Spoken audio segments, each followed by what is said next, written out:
So as I was saying, there were not that many upsets, and we should be ready right now to start the race. Indeed, we are, and the race has actually started.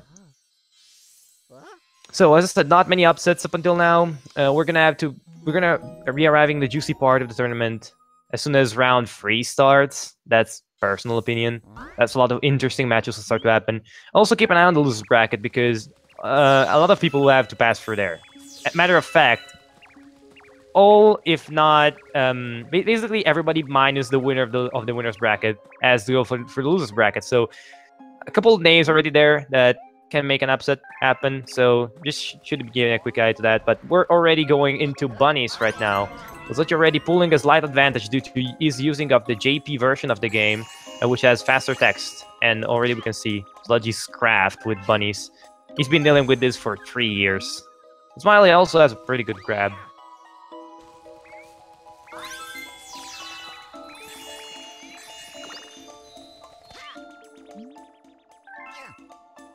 Pretty clean bunnies from SludgyGamer right now. As Miles is proceeding to the third bunny, but SludgyGamer already completed that. Lightning fast. Well, taking her time, maybe using a little bit more safe strats. You don't want to mess up bunnies in a race. So yeah, exactly. You want to be suffering for an early mistake and pay for that a lot throughout the race. It's not gonna be very pleasant, let's say. So as Smiley said, our goal is to PB today, so which is pretty realistic.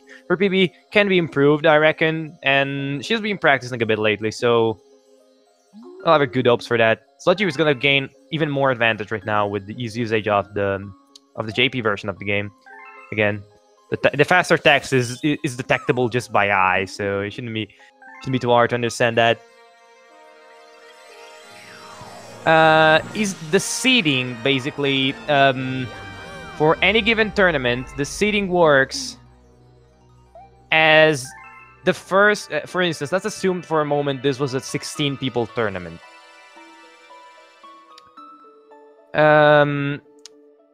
Basically, what happens there is that you're gonna have the first person face versus 16th, the second person face versus the 15th. The third person versus the 14th, and so on.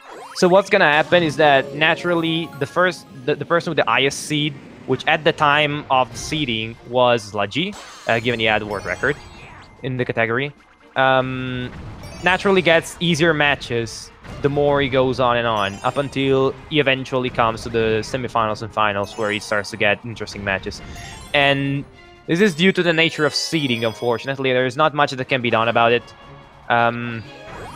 So yeah, many people in the tournament have had, since they basically don't have the goal to win. I mean, the people that can realistically win the tournament are 5 or 6, so the others are competing for good placing, basically.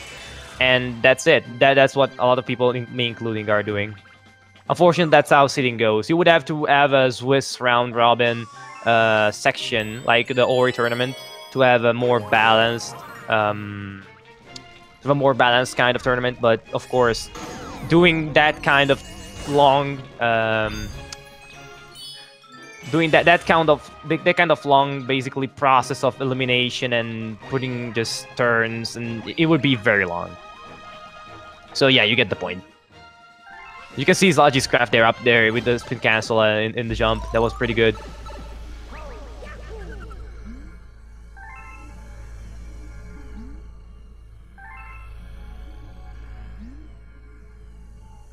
So we can see SludgyGamer already completing gateway with a decent time. Yeah, SludgyGamer having a pretty good gateway there. Smiley being carried a bit with the electricity there. Yeah, I had a bit of problems during the gateway. Smiley did. It's not the most scintillating gateway, but it'll do the job, I reckon.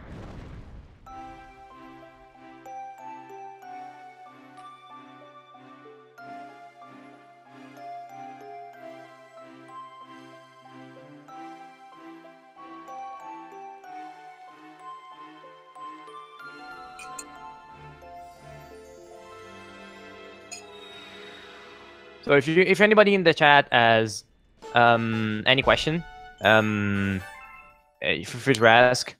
It's not balanced seating. No, the seating is determined by the world record, but by the leaderboard position and in percent at the time of the seating.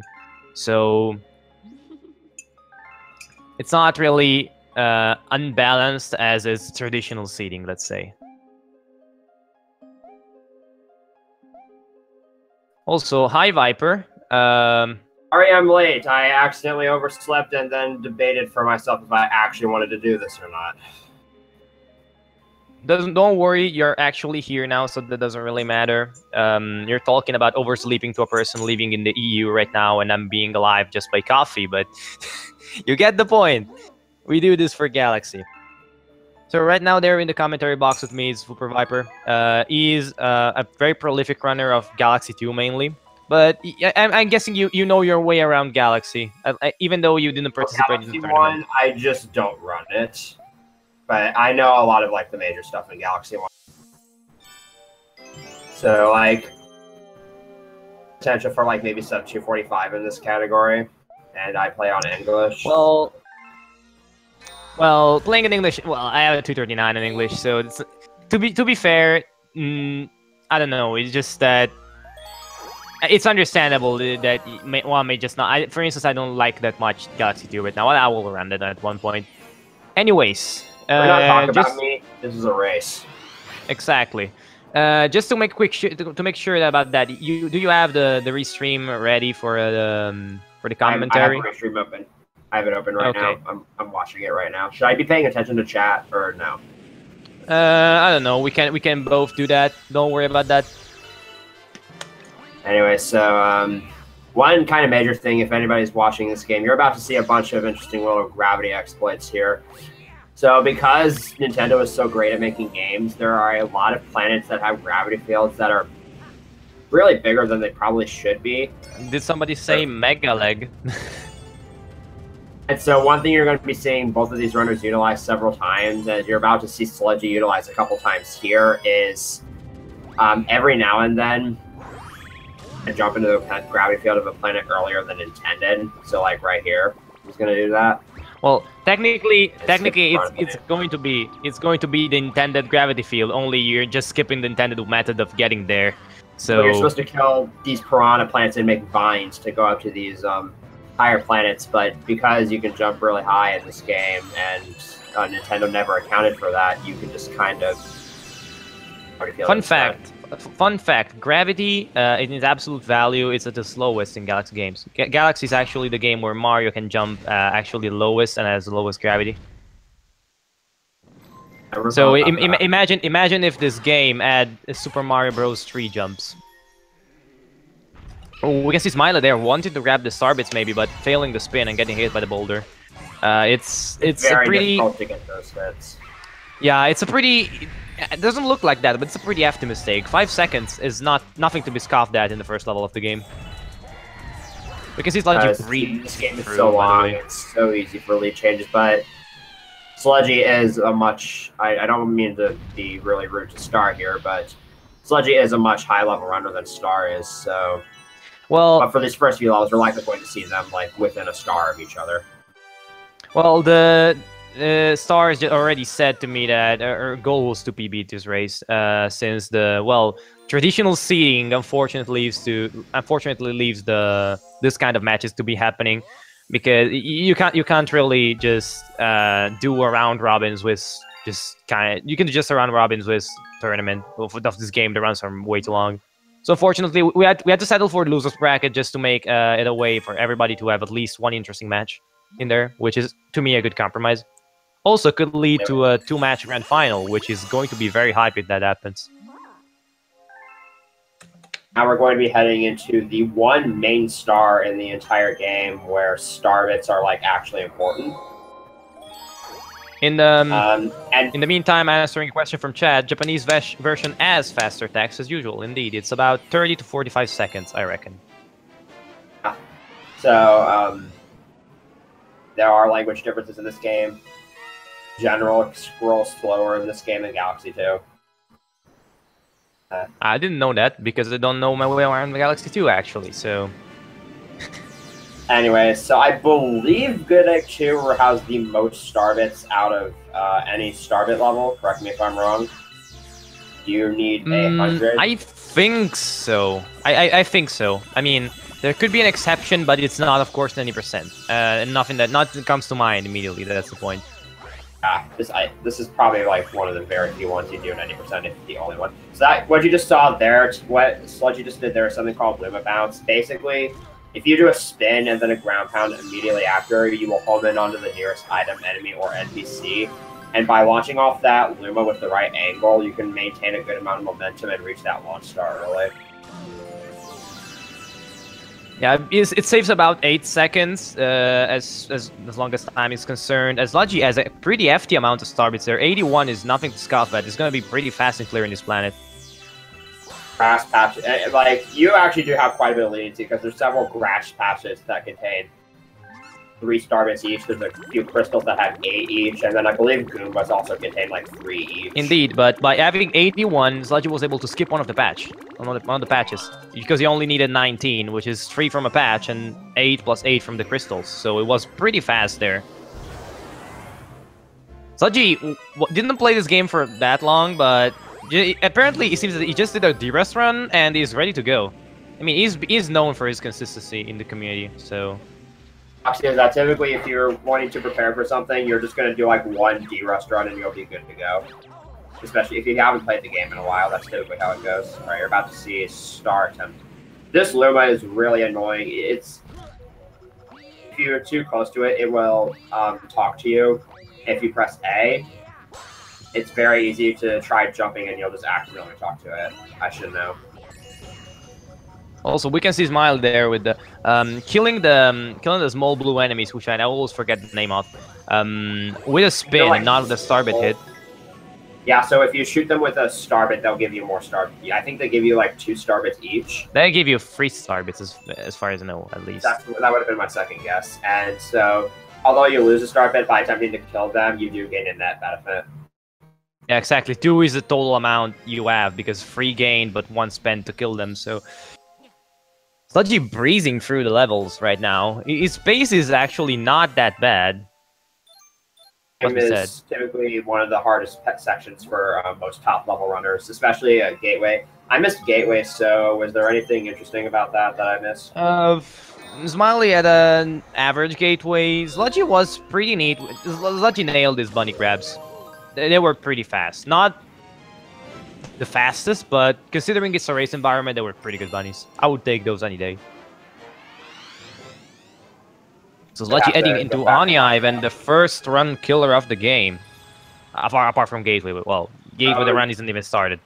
This is probably one of the biggest skips you'll see him do in the entire run. You can skip pretty much the entire level by jumping from one tree to the next. So he's utilizing that slope climbing technique where you can just run up a slope and constantly spin to climb up it. And now we're in a region of the level you're not even supposed to get to on this star. Climb this tree over here by wall kicking onto it, and then but if you hold in the direction you're sliding and then jump, you actually will be able to spin after that. Climb backwards up the tree, and now he's going to try to slide down from it in a specific spot and jump to the other tree.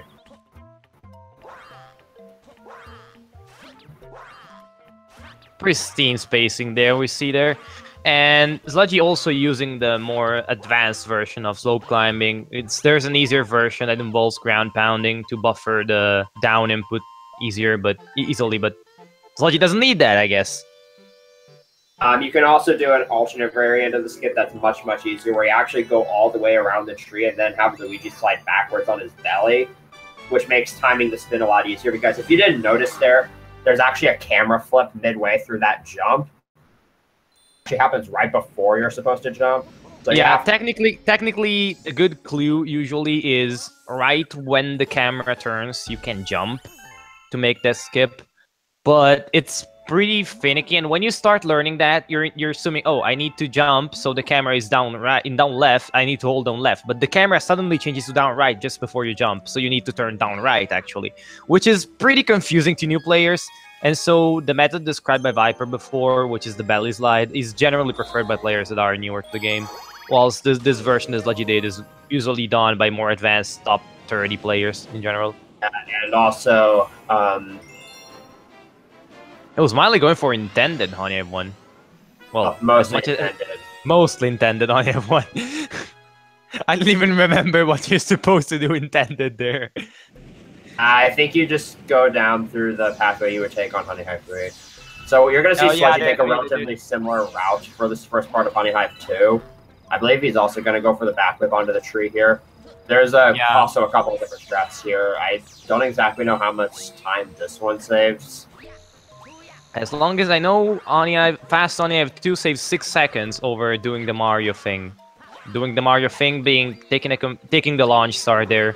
What you see, just taking the launch star and then doing another skip, but Luigi can just backflip up there pretty easily. Ooh, Sludgy making an uncharacteristic error. Mario can do it also, but it's like not worth it. More than not worth it is just already getting up on the tree with getting good tilt is a pain enough in Honey F1 that many Mario runners just do the launch star strategy for Honey F2 because you don't want to have the asshole to get up there to Honey F2 in Honey F2 too. It's just a bit of a mental barrier, I would say. Smiley getting to the B Queen there, needing to perform part of the entire game.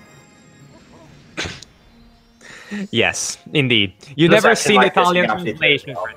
You have never seen the Italian translation for that, and I hope you will never see. It's actually freaking hilarious. This isn't awkward at all. He's going to be heading into yet another boss fight because apparently every single galaxy in this game, Nintendo felt like they should have a boss fight. And indeed it is Bugaboom. There's a couple of fast strats you can do in this boss. Probably we're going to be seeing Sludgy doing the hardest in the third hit, and basically the not waiting for the third hit on the boss, but going in straight for the kill. And it requires pretty precise timing. And if you're a person that's new to Super Mario Galaxy, you're going to be saying, wait, you can hit him while he's in that position? It's kind of weird, but you'll see what I mean soon. Yeah, so the Bugaboom has 3 phases, and on the third phase, he's flying in the air and he'll occasionally tilt. And there's actually a small window when he's starting to tilt or when he's reorienting that you can still hit him. That he's going to be doing most of the second and third phases without B Mario. You didn't mention the power-ups. Which in this case is more power down. B Mario just allows you to kind of hover in the air for a short amount of time, but it kills basically any chance you have of being fast. Yeah, no long jump, no good jumps. Running speed is the same, but that's about it. Some interesting. You can see you get in the triple jump here. Funny climb, which is way later on in the run. Yeah. Very nice. Exactly. That's a very tough hit to get. That's a very fast hit. That was a very good Bugaboom fight. Galaxy 2, and you can do the same strats there. Because Nintendo totally didn't recycle assets from the game. Ooh, Smiley again, a pretty common mistake when you're starting to learn the strategy. You're getting it spin bonk on the wall.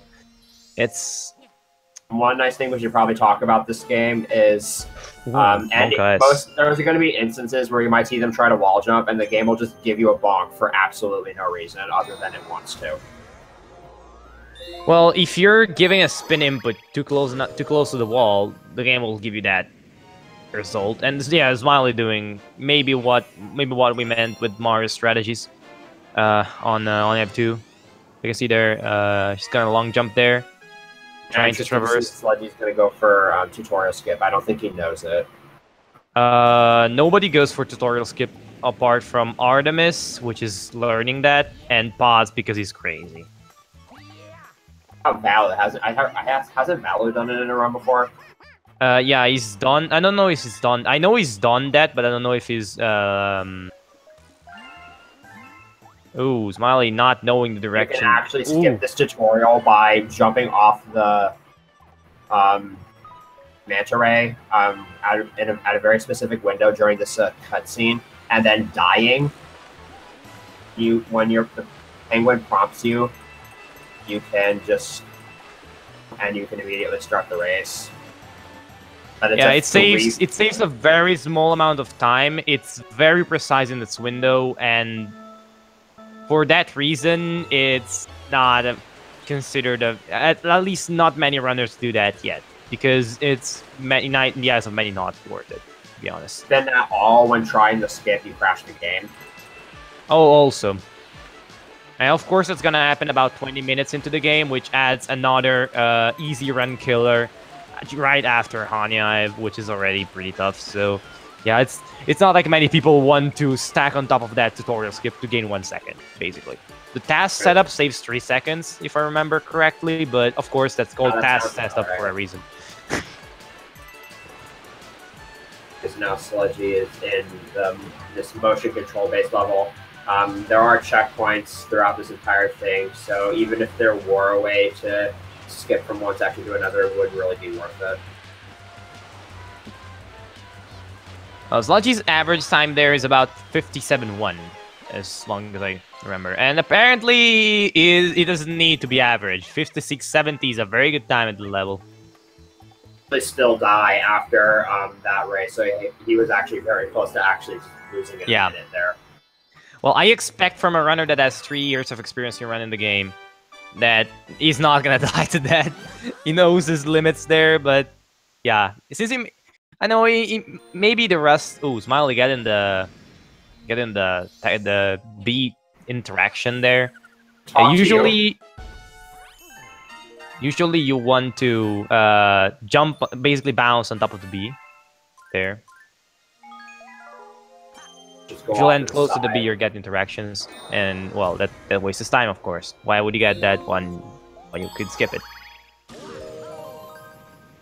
For flip switch. Which is a surprising technical galaxy. There's a lot of cycles that you need to make. It's very precise in its movement.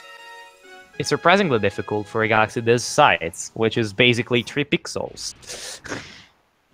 Basically just one planet, and the goal is really simple. But the fastest way to go about it is like a nice jump cancel. So I don't know if we've talked. I don't know if you've talked about it yet. Have you talked about landing cancels yet? No, neither camera cancel nor jump cancel. What Sludgy do at the start of that planet is what's called a jump cancel, and you can only really go for that at the start of various stars. There is a 1-frame window when you land for the landing animation, and you'll see runners go for that at the start of levels, but it's frame perfect at 60 frames per second, so it's not always worth it. Smiley doing not B-lets there. The reason people do mostly B-less is even if they don't do... I mean, generally, the stages of learning this boss fight, as Smiley just did, go doing it with the B power-up, doing it without, but not chasing the Bugaboom for the turret, basically waiting for him, and then going actually for the straight kill after that. And generally, you start seeing that straight kill when people are going for sub 230, which is a bloody good time in this game. Sludgy's going to be going into the Mega Leg fight. I almost said Dig-a-Leg. Mega Leg fight. Understandable considering your ties with the successor of this game. The gravity field of Mega Leg's planet is just really freaking huge. And so with the triple jump, going for the starting platform method. This is harder as Luigi because Luigi takes a lot longer to accelerate. So yeah, Luigi's traction is bad. Luigi jumps higher and runs faster, but he is really freaking slippery, and he also takes a while to accelerate. Okay, there you go. This triple jump is particularly hard as Luigi's, as Viper mentioned, and it's the launch star cannon.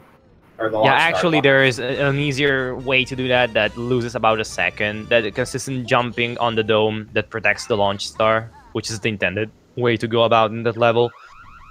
Yeah, Sludgy basically, yeah, I'm doing the hard strats because Well, of course, I had world record up until like 2 days ago, so I know my stuff around the game, which is understandable, I guess. Why not?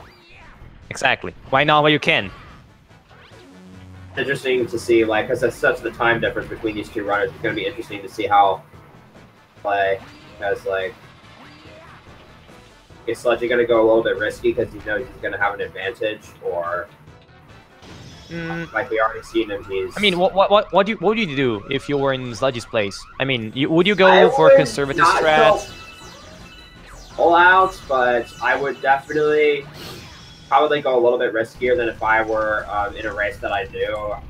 Wouldn't necessarily be close, but if I screwed up too much, I'd potentially lose time because. Well, there's. Sludgy's getting a 25 terrace. I believe that's really good. Yeah, it's considering Sludgy just came back to the game. 25 terrace is insane. I mean, I mean, just to get 25 terrace in the DRS, quote unquote, because it's the first run as Luigi, as far as I know, he did just after coming back to the game. Is insane, to be honest. Yeah, just in a little while. I want to expand a little bit on the question of doing art strats or not, because if I were in Sludgy's place, there's two things I would consider. The first is that I could technically go all out and experiment with whatever strats I don't feel consistent at, just because I can practice them in a race environment that is not under pressure. Let's say I'm not versus a very high seed, I'm not versus a top 10 runner, which if I screw up too much can actually beat me or can pose a serious threat. I mean, so I would go all out. At the same time, though, there's this psychological impact that if Sludgy comes back to the game, he came into the tournament as first seed, and is going to and instantly posts like a 228 as a race result, it's gonna make more than a few eyes just widen in shock and awe, basically. So I don't know. Both options could go really well. So space junk there. One of the dumbest levels in the game. So there's a really annoying skip right at the start of the level where the gravity field of the last group of planets before you get to like the popping up platform section is actually relatively close to the start of the level, and using a Polestar's momentum and getting released from it at the right time. Oh, you can actually reach this gravity field. It's really stupidly inconsistent because you have to release it from yourself from the Polestar when Luigi is facing a specific direction, so that he gains more momentum during the fall.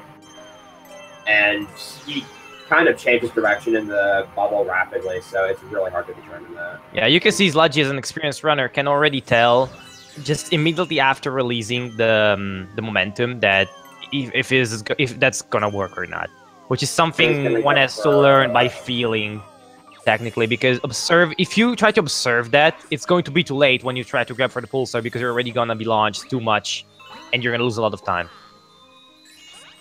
Hop here, so there's we should probably talk about tilt here for a second. So the thing with tilt in this game is that determine how much Mario and Luigi are leaning up or down. And in this game, whether you're leaning up or down will actually affect your jump height. So by doing that double jump around the planet in a specific way, you can actually conserve your tilt enough so that you get a super high jump on that third jump. I believe another strategy for that is actually to just hold neutral after the second jump, and it almost always works. Yeah, there's many setups for that, and he's one of those triple jumps. It's like, okay, if I want to learn that, I'm gonna go by feeling and see what it works best for me, basically. And after a while, you're gonna be getting used to that and getting it more consistent. But there's, as far as I know, not okay. There's this kind of rule of thumb of not holding neutral after the second jump. But if you hold neutral instantly after the second jump, it's not gonna work because it's gonna kill your momentum. You can see Smiley going for the easiest quote-unquote strat by jumping on the dome. Also, Smiley relatively difficult, but depth perception in this game is terrible, so it's hard to determine. Well, depth perception on a small sphere without a lot of curvature is going to be hard. It just takes a bit of time to get used to for that skip. There's I have my way to get it more consistently. I'm pretty proud actually of getting like a 98% hit rate on that skip. One of the few skills that I have a very good hit rate for. But yeah, we see Smiley just getting a bit of trouble in flips, which, as I said, it's a very technical level. But she made the safe choice, grabbed the safety coin, took it easy. You don't want to die and lose 25 seconds. If you lose a cycle, you lose 5 to 10 seconds. So, a smart play there, especially if you want to build up consistency for the next races. We're in this level, so I'm not really sure if how Camilla works. So I believe one interesting thing about Camilla is that, if I remember correctly, the very first time you play the game always behave the same, but if you try playing her again, her pattern is just completely random. As far as I know, I think the direction show and move at first is random, so Sludgy's going to have setups for whether Camilla's going to move to the left or right at the start here, and then after that you should be able to play the fight consistently. Yeah, it's not a huge deal. Oh, also Smiley having a bit of problems with Mega Leg there, getting hit with a bullet bill. Terrible. Everything except what you want them to run into. We got good RNG there at the start. And another thing you're going to be seeing him do is spinning at Camilla, which is going to cancel some of her fire cycles. Canceling stuff in this game. Believe it or not. The spin is actually a very powerful tool if you know how to use it, especially in boss fight. And then not in the obvious ways, as in, okay, spin here. That might be very obvious, but just canceling animations is very important in this game. You can save quite a lot of time doing that correctly. Also, Smiley finally finishing Terrace right now. She had a 30 to 31 Terrace, which is not that bad. Level at her, for a runner at her skill level, that's definitely not a bad time. Yeah, especially in the race setting. You should always remember that this is a race setting, so even if you don't reach your PB, but you're pretty close to it, you can feel pretty satisfied knowing that you did a good job. Speaking of experience, that is a good feeling. So now we're going to go to another motion control level, rolling green. This is the rolling ball level. Most part, this level is fairly straightforward. The tutorial, which I believe is actually skipped in 120 by doing the other rolling ball level first. Okay, Artemis confirming us that Valu goes for a loop-the-loop skip. Sludgy's okay. Only second place. Artemis memeing it out in the chat. I'm not looking at chat, so I can't really talk for sure. Yeah, don't worry about that. I can handle that. You're gonna see Sludgy go for here. That saves like 4 seconds, I think. You just jump off the edge here and land on the ramp. Really isn't. One of the commentators I think for a the lot of people tournament... have like visual cues and setups for that, but if you're just me, you can go all willy-nilly and it works every time. Shots fired. Well, there's a commentator that actually just doesn't like this skip. Not because she doesn't run the game actually, but she just doesn't like the skip in general. It's just, oh god, jumping into the unknown. I don't know what's that with the skip, but we can see Smiley. I don't know if she's gonna do intended. She's gonna do intended, which is a pretty smart choice if you're not confident in your skip game, because you don't want to be losing a minute to it is not common to just like continuously not get pulled up in the gravity field, and it only saves like 25 to 30 seconds if you get it first try. Spend too long on it, it really is not worth it. Especially considering in an optimal route, you do actually go do the star twice. Once for the normal level and once in the Comet. Yeah, I don't know. Well, I suppose Smiley's gonna do the just common any % route. There's a couple more routes in the game. One that, well, actually there is the common route, a small variation that involves, if you really hate this level that Smiley's doing right now, You can do the Comet, which is basically the same version, the same level on a timer, sooner at the expense of some time, basically just a couple seconds. Then, or you can do Ghostly too. Yeah, then there's the Ghostly. No, I was just talking the fact that you can swap Battle Rock 3 and Space Junk Comet. Then there's the Ghostly 2 route, which is used by mostly players that maybe have not run the game very recently, and it's not an old route, but it's the old route, let's say. And then there's a new route that I actually made, which is a bit. It still needs. Well, it's proven that it saves time, but not well. A lot of runners still need to implement that, and basically it's Cryson pushback because it pushes back the boss fights to gain time with text box stacking. It's a bit weird. The stars are the same than in the current route the Sludgy is using, just a bit of rearranged. Meanwhile, we've managed to skip. Yeah, we've managed to skip talking about Battle Rock 1, which is great. The drop you saw Sludgy do at the start is obviously a sequence break because you don't really want to collect those starships. It's actually quite difficult because the launch star's position it's in a really awkward position for that triple jump. So you're going for the triple jump there, just a way to make it faster into this gravity well of those saucers. I want you to lure Bullet Bill to the cage to finich the star.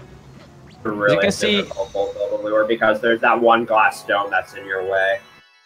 Yeah, it's known to beginners and eye-level runners alike to be the cage that always gets in the way. If you've got a good run, you've passed Space Junk 1, you're okay. This is a very good run. The cage gets in the way every single time. It's mathematical. I can actually prove the theorem. I believe the Bullet Bill homes in on anything you come in contact with.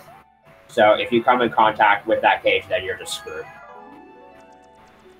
Yeah, basically yes, because the Bullet Bill auto-aims to that cage. Artemis, I think doing it really loses time because you can't get the star bits in you can't get the star bits in Battle Rock 3, and so you have to resort collecting the bits in another star, which has an inconvenient text box in the way, so you lose a bit of time technically. It's not the star the problem; it's the text boxes basically. So yeah, you technically lose like a second. 2 and 3 are actually relatively slow stars, but they allow you to get a really fast star later on in the run, so they're worth getting in this route. Yeah, fun fact, I am theorizing a way to just go around that, but I don't know if it's working. I still have to test that. Relatively old route that does Space Junk 3 and Space Junk Comet, and also does Sling Pod. But no one uses that route anymore, and I don't know what happened to it. Technically, it's the fastest one, but the problem is that you need to have 2P for it to be really fast, and doing Sling Pod is very inconsistent. So you need it's even tighter on Starbits because you're doing 3 Hungry Luma Galaxies instead of 2. I would imagine. Yeah, basically it's TAS only right now. Only the TAS uses it because, of course, TAS being TAS can do whatever it wants. Small little sequence break. Not necessarily sequence break, but strat. You're gonna see Sludgy do here. When an object is on screen, it will actually update. But if an object goes off screen, it just stops updating. And the thing with launch stars is that in this game, it does take a couple seconds for a launch star to become active. So what he did there is he actually looked up in first person while that Luma was transforming, and then he was able to get that launch star on screen long enough for it to be active when he eventually took the Sling Star so that he could not having to get shot past it and then wait for Luigi to fall back down. Yeah, done optimal, it saves 2 to 3 seconds. It's small camera manipulation. You'll see Sludgy doing that again here. It's just to get basically a better cycle. It's good that you can influence. You see, I'm looking at the crystal right now, and then stop and looking at that. So you can just. You're actually supposed to use both cannons to break this crystal, but if you fire at the right time, you could just break it in one shot. Yeah, meanwhile you see Smiley having small difficulties, let's say, on Space Junk 2. That fight can be a pain, especially if your rhythm breaks and you miss a shell shot or whatever happens. It's one of those fights where if everything goes okay, it's the easiest fight in the world.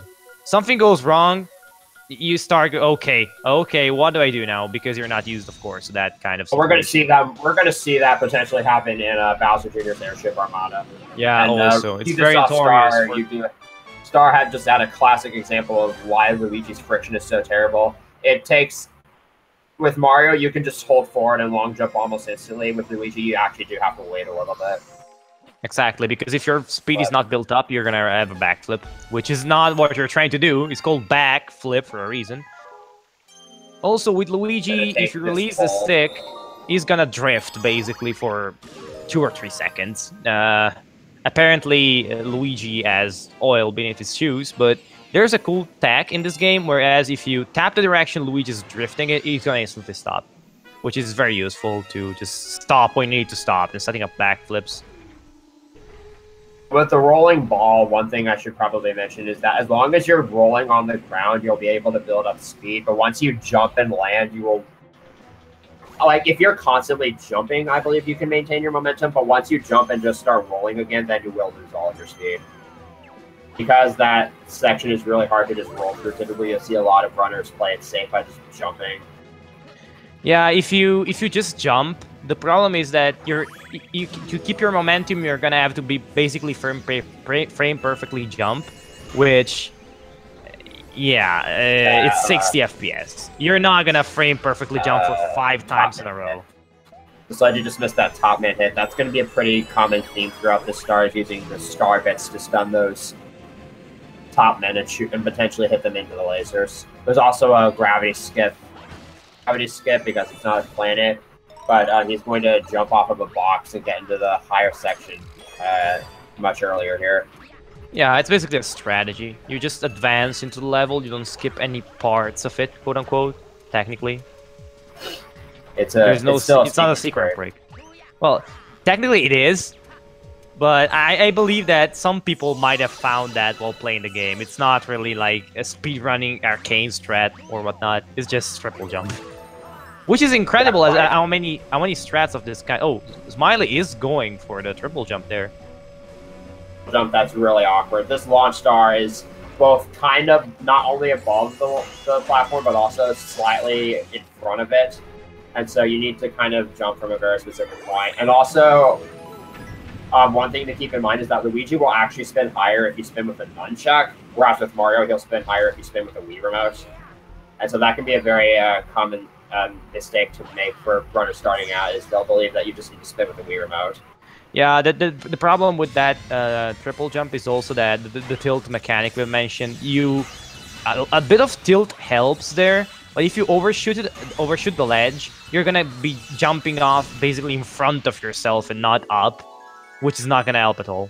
Sludgy making quick work there of the Topman boss there. Also, if you're holding A while spinning, you'll gain a lot more height. Yeah, in general, holding A in this game is useful. Hold A, guys. No, until I had almost finished Galaxy 2 casually. Like, I think I found it out after I had, like, gotten all 242 stars.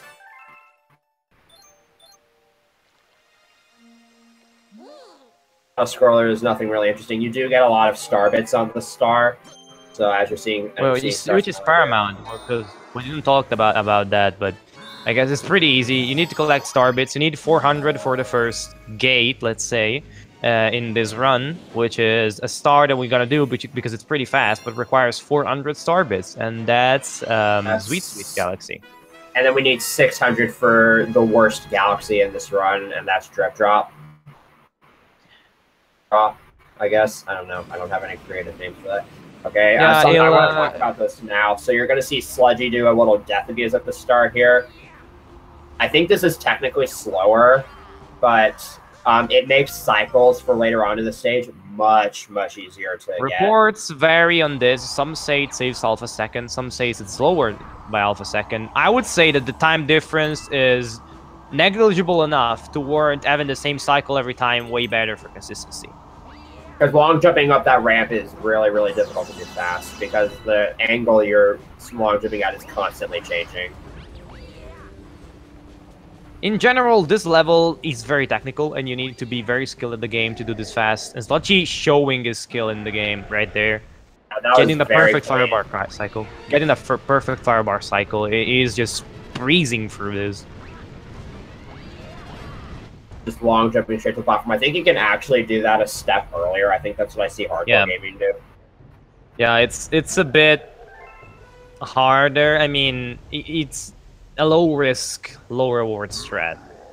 I mean, it's a small optimization, basically. You can die if you're not careful. It's actually not that small. It's actually kind of big. Yeah, the cutscene trigger there is huge, actually. Be canceling most of Bowser's animations here just by him as he's about to do his attacks. This can be rather tricky because his attacks, he's more than likely going to jump up immediately, and if you're not in the right spot, it can take a couple of jumps for him to land on this glass. Yeah, but even canceling and missing the landing is better than not canceling by a small amount of time. So I think you one still strategy to make it easier is you want to crouch right before then. Yeah, also there's another strategy where you just crouch, go through his legs and hit the tail, which is slightly slower but more consistent. But Sludgy, of course, consistency, well, if you didn't get world record multiple times in this game by being just using not optimal strats, you know. I think the competition for this game has actually been rather... the competition for this game over the past couple of years has actually been rather interesting. The world record has traded hands quite a few times throughout this game's history. Yeah, I mean... yeah, she didn't look at the star for long enough, basically. You could see when she passed through, she wasn't still... the launcher was still inactive, and then it activated when she went up, which means that it wasn't on screen enough. Okay, Sludgy finishing Bowser 1 after 46-41. Can I get some other top runners in chat to have a pace comparison, because I'm on the other PC and I have splits. And also my new splits are with the new route, so hey. We should probably talk about camera cancels, because that's something you've probably been noticing the camera twitch every time they land from a launch star. So another way to cancel landing animation that's much easier, and I think it's actually faster in most situations, is you can actually go into first-person mode as soon as you land, and then exit out of it immediately. It allows you to start moving right away. And that's typically what you'll see runners do for landing animation cancels. It's very easy. You don't lose any time doing that. It requires 2 button presses. It's one of the first tricks. When you see, okay, I want to start to run this game. What can I do? Well, landing cancels is one of those things where you say, okay, it's actually free. I can try that, and it works. So, yeah, it's a very basic technique, and it saves quite a bit of time, actually, because you're going to be taking a lot of launch stars during the run. Runner who does up and A for landing cancels instead of just sliding my finger across the D-pad. And now it's time for another potential run killer that Sludgy's going into, Beach Bowl 1. So there is another pretty big skip in this star that also revolves around tilt. Well, with Luigi, tilt is not necessary, but makes life way, way better. With Mario, it is necessary, as far as I know. Yeah, so basically there's going to be... he's going to skip getting the star chips here by just going onto a tree and then backflipping up to the higher ledge. And then he's going to do another skip that involves doing the triple jump up to the up to where the star crystal is. This final triple jump is that if you have bad tilt going into it, you're not going to get enough height to make it onto this platform. But since you're playing as Luigi, it's not usually a huge problem. And if you find that you don't have good tilt, you can just take the waterfall to the right and then jump up. It is not hard at all. Exactly. That jump with Luigi is free. I mean, the waterfall strat. The height is actually insane that you can get. Not a factor for the waterfall jump. Yeah, the only fact. Ooh, Smiley getting wrenched by the mole there. Oof.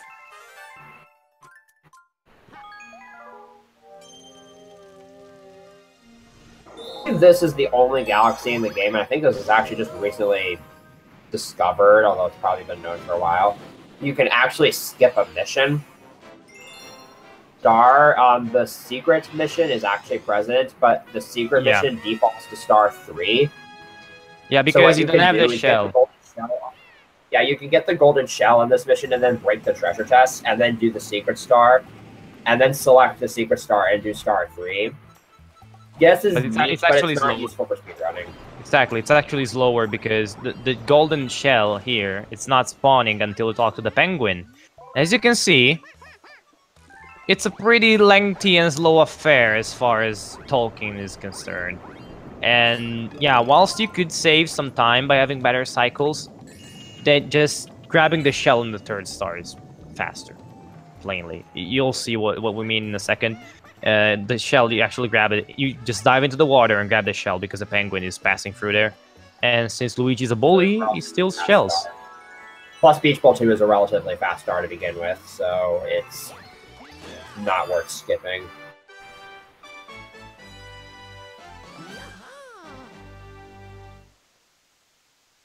Star is able to get the...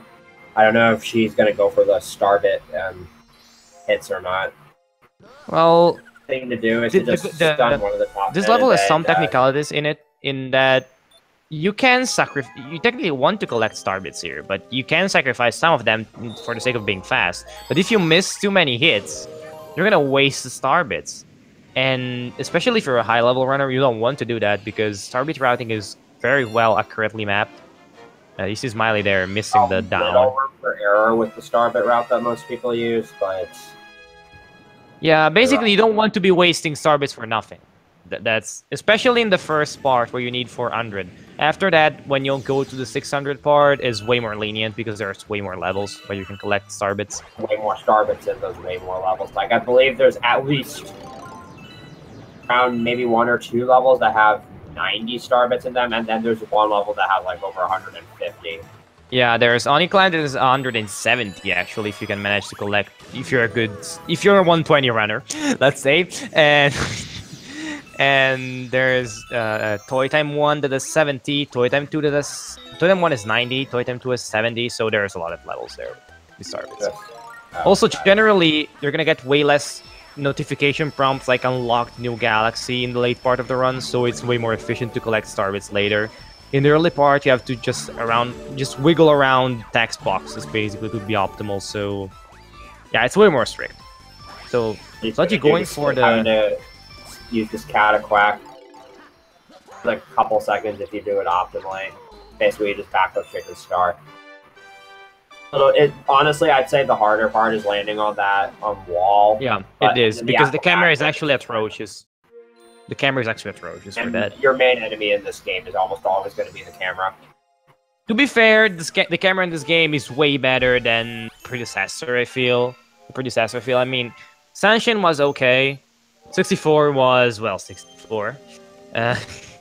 64 camera, what else can I say? Ooh, Smiley jumped a bit too early there. It's just terrible and wrong maps. Star missed that death abuse. Yeah, exactly. The positioning was a bit off for that warp there. This looks a little bit better, so should be working there. Strat, so I wouldn't know. Okay. So yeah, indeed. Beach Bowl 3. This is the infamous stone cyclone planet that returns in Galaxy 2. It's possible in both games, so basically you can skip a good chunk of the block jumping straight to the star platform and wall kicking off of it. I think in this game it's actually technically easier because... yes, but the wall kick can screw you pretty fast if you don't know what you're doing. You can also just hold a notch, and in Galaxy 2 you kind of have to fiddle with your jump a little bit. Ooh, Star having a bit of... So here the way you do it is there's multiple schools of thought. And those are... either you jump from the right side and do Yoshi fan strats, so you hold up left, and then completely left before the wall kick. Or you jump from the left side and hold up left route, which is the way I prefer. Basically because it's relying on positioning and not the timing of your holding directions, which is always better for me. Because if I have a visual cue, actually make that skip without getting a wall jump. You can sometimes just ledge grab the platform, but it's really rare that that happens. Yeah, Oddme got that in a run in the tournament. You really need your spin timing to be perfect there. You also have to do that jump twice because you also have to do Beach Bowl coming in this route. Sludgy going into Ghostly 1, which has a couple of interesting strats in it. I think this has like the only real clip. Can be considered a clip. Well, technically it is. Technically. I mean, you're clipping into a wall. Even if the wall isn't physical. You're clipping through a floor that wasn't solid to begin with. Okay, so he's taking the Rainbow Star here, not only because it makes Luigi run faster, but he's also going to use it to kill this boo a lot quicker. Because you're supposed to like lure this boo. You're supposed to like hit some switches to lure the boo into the light. But if you have the Rainbow Star, you can just kill it by touching it, and then you can get that key much quicker. Yeah, this is Smiley there, doing a bit of weird strats for Bowser, I'd say. Watching throughout the attacks, not using the damage canceling. It was Sludgy. He's Sludgy aiming for an instant grab there. Very clean Starship section. That is very difficult to do optimally. That was mega, dude. Now he's going to do this strat where he's going to use these pole stars to go underneath the floor, which isn't solid. It's getting the key and the first room of this mansion. Ooh. Oof. Oof. Because the shadow appeared in the wall. Sludgy got his pants pulled down there. That much better, yeah. Yeah. He didn't clip completely there. He clip underneath the floor, but I don't think he went high enough. Exactly, he didn't clip through the floor completely, so the floor isn't solid until you clip through it. So, hey. Saving Luigi. Saving Luigi is Luigi, Nintendo logic as always. I mean, I guess. Star is now done with. I love the synchronism in those star grabs. I mean, one was a grand star and one was a normal star, so it didn't last for very long. Exactly, but the first part of the animation was that good. So Sludgy ending up at 411 star bits, which is enough for his first star bit gate, let's say. And yeah, Luigi's back in the observatory right now, which means he can go hunting for other stars if you just talk to him, which we're gonna do now. There's going to be 3 instances of male toad letters in the game where if you talk to the male toad, Luigi will appear to be lost in a specific galaxy and you have to go find him, and he'll have a star for you. Yeah, star 1 is very fast. Star 2 is very annoying as low, because remember the auto-scroller? Part 2, dude. But star 3 is very fast, so it makes it work. You get all of them sequentially in order to do that, so getting star 2 is worth it. Yeah, star where you are not a runner of Galaxy 1 if you haven't died to this level at least once. You're not a runner of Galaxy 1. That's I can agree with that. Smiley having a bit of problems. This movement to get to the kitchen optimally is harder than it looks, because you don't have a reference point on the ground for where the wall that you need to walk off is. So it's actually pretty annoying sometimes. Something that's nice about Sweet and that's nice about this game in general is that in between long jumps you can actually take some time to adjust your angle. That's something you'll typically see runners utilize sometimes throughout the star. Also, you can also technically just modify your momentum during long jumps a little bit. So you see Sludgy every now and then just slowing down his long jump to basically achieve a better positioning for his next long jumps, which is very useful in the star. And in general, if you need to just have you need to just cover a finite distance, and you don't want to long jump and bonk into something, just basically canceling the momentum of a long jump midway and then going on just before you land, so you don't get your long jumps canceled. Also, Smiley going for waterfall strategy. There you can see it's pretty finicky getting up the slope then, but the height is pretty easy to get. Now we're going to be going into Cough Cough, the hardest star in the run. Of course. Hardest star in the game. Not even the run. I mean, 120 definitely has hard stars, but this is... It'll take 8 minutes.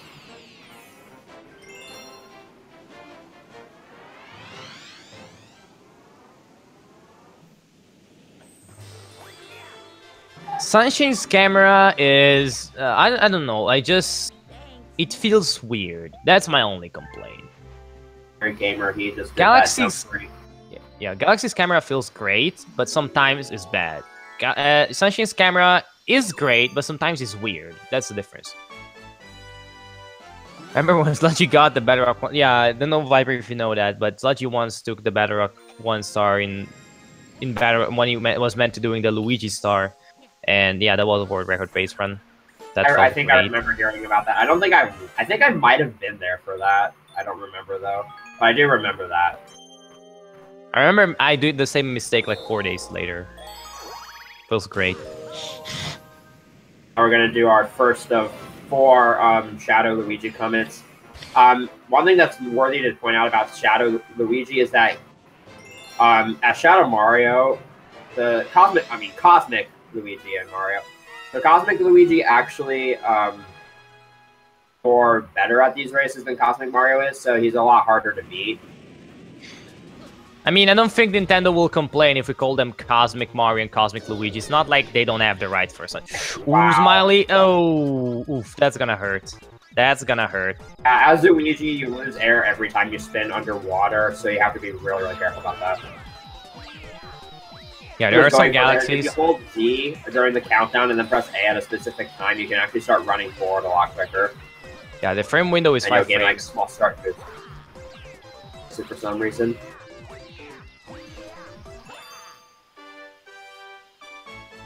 Because my feeling is that they needed to test Mario Kart Wii, so they basically put in the Manta with the checkpoint system, and they put in the fast start because why not? Jokes aside, and I am only half joking because I legitimately think that might be a good reason for that. Yeah, Sludgy completed now the second visit to the terrace. We're gonna be returning there for one last final star, but right now we're only headed to the kitchen again. Yeah, so we haven't quite finished up this area yet. So we're going to start with Beach Bowl Comet, which is an edit of Beach Bowl 3, but with the enemies and stuff all sped up slightly. Which isn't that big of a deal. It is in Galaxy 2. Yeah, in Galaxy 2, it's actually bothering. If you're a runner of this game, actually you prefer Beach Bowl Comet because the cycles are not that hard to read. The triple jump in the beginning of Beach Bowl 3 is annoying. Long jump on the side and Beach Bowl Comet is really not. I mean, once you get the hang of it, it's pretty simple. It's something you don't expect to die to. The Cyclone Stone in this game, but it's called Stone Cyclone in Galaxy 2. Fun fact: apparently, it doesn't really matter in Japanese whether you put it in front or in the back. Doesn't really matter. Japanese is weird. Yeah, like as you can see, these tox boxes are moving like 1 square a second. In Galaxy 2, they move like 2 squares a second. Well, then again, the nature of the mission in Galaxy 2 is different. You need to collect the silver stars, right? And then the Comet is just get to the end. Oh, yeah. Oh, the silver stars. Okay, the silver stars is the first. I think the second is the get to the end. Now we're going to go on to what I believe is the last motion control based level, and it isn't really motion control based as much as it is. Nah, it's a pointer. Yeah, it's a pointer. It's actually the most simple one, and well, it was probably a safe bet. I mean, you cannot screw up that much with a pointer, and it's pretty enjoyable in my experience with it. I mean, I don't hate it. It's okay. I mean, your sensor bar could mess up, and then it could cause you to just die, and then you get really angry. Well, to be fair, I've not had an instance of that occurring in ages. As in, oh, Smiley being pretty close there with the Cataquack and the icicle spike there. So easy to kill. It's actually frustrating.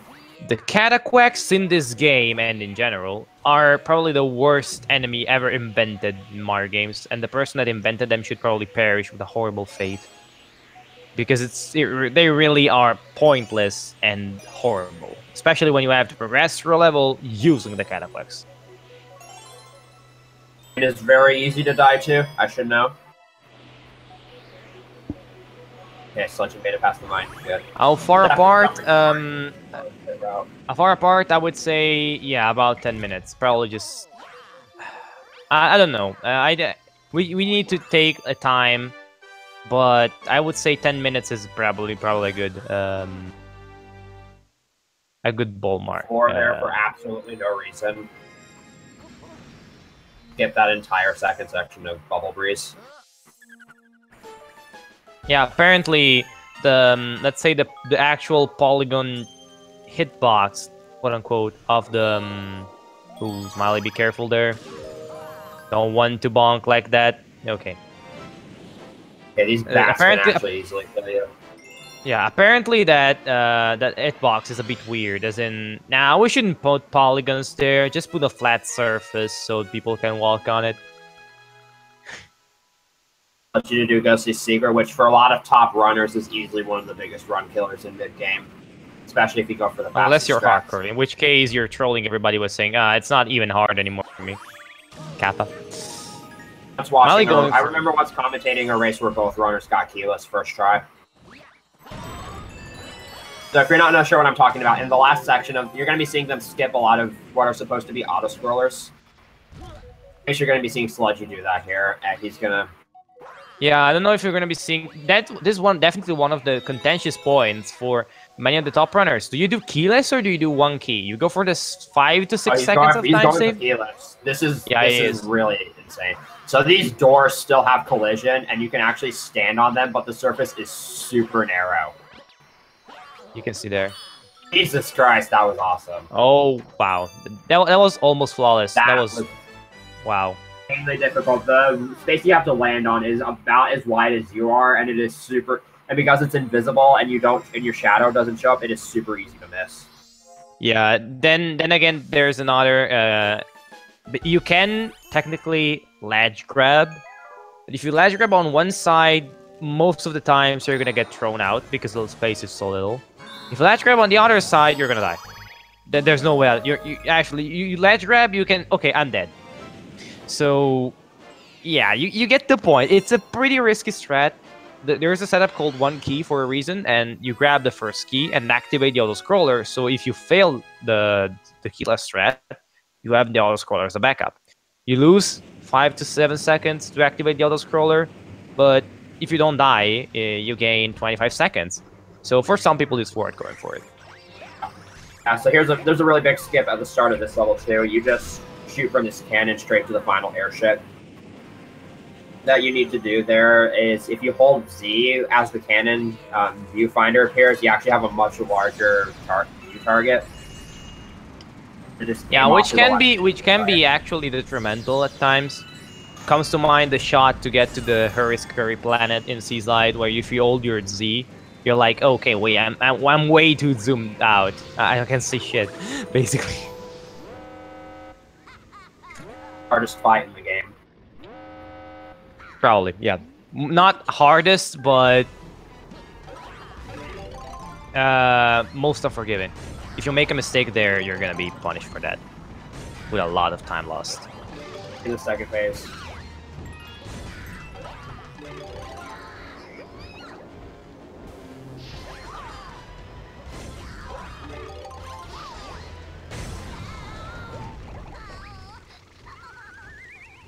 Pretty neat. Nothing much to say about it.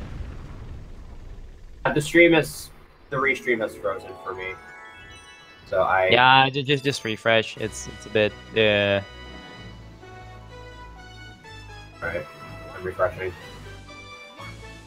Yeah, I've seen TheSludgy got the fight pretty neatly, but then it just started stuttering for me. So I don't know. Audio is off sync. Lovely. Do speakers don't have broader problems? No, it's actually at the moment like 2:15 a.m. and everybody else in my house is sleeping. I'm actually commentating from the top floor of my house with every other door closed, as I've been for every night race I've commentated. So nobody will probably enter for me, so it's at a decent time of the day.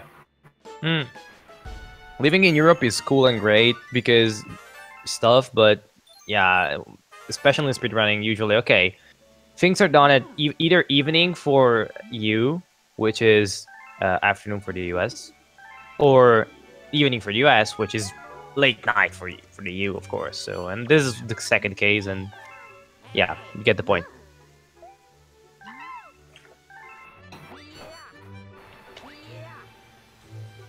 The sound is really off sync.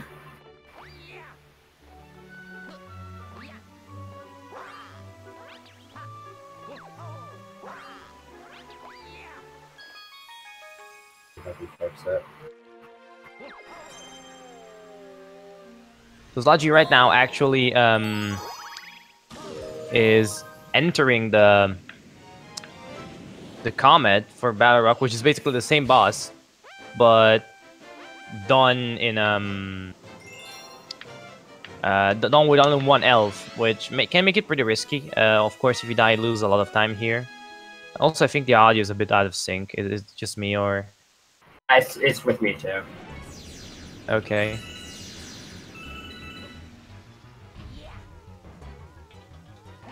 This is the fast fight that I was talking. This is the fast star in Battle Rock that I was talking about earlier. That's Battle Rock is worth it.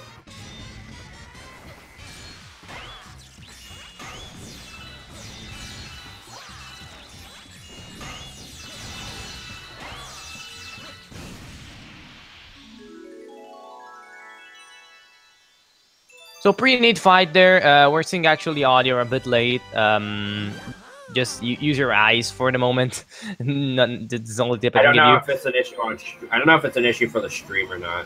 I don't know if it's an issue for Sludgy or for the right. Don't go into the right galaxy. Don't go into the wrong galaxy. I just said don't go into the right galaxy. Don't go into the right galaxy. Don't follow the route. The route is bad. Trust me. Keepo. Do the apparently faster route. So Hers Curry, pretty just neat planet, easy star. Just take the notes and win. Actually, you're gonna see Sludgy doing this. This entire game is just shake the Wii remote and win. Honestly, this entire game is all day and win. I disagree with that. Not the shake. It's just all day and win. Literally, so many skips.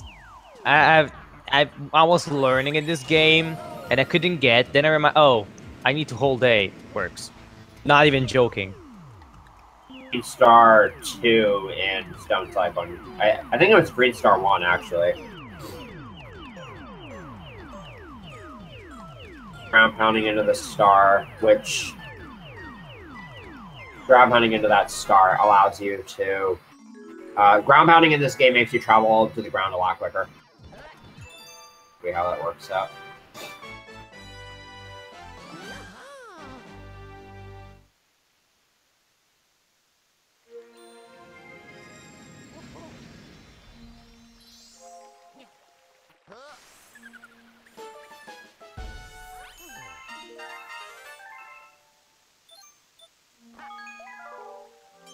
Silent for the last like 20 seconds. Okay, I'm looking into the audio.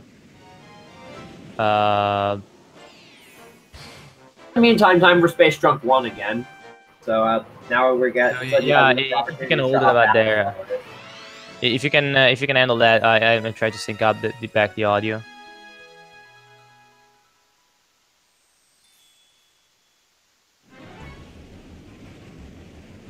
Get up and deal with it for now.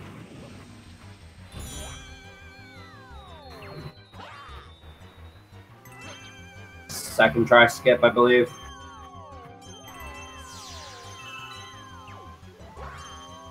G-hop second try, then this will have basically gone the same way as last time for him.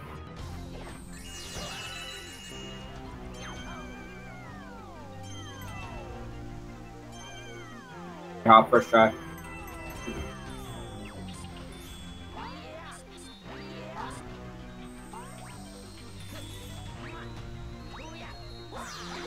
Chunk 1, however, this level, comets don't have checkpoints, so if he dies at any point, he actually will have to redo the entire level, which can be really painful.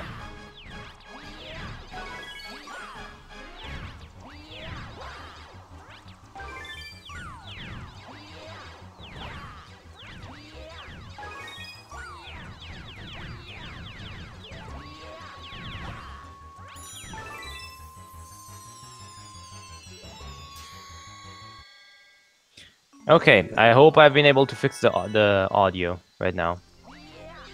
I hope.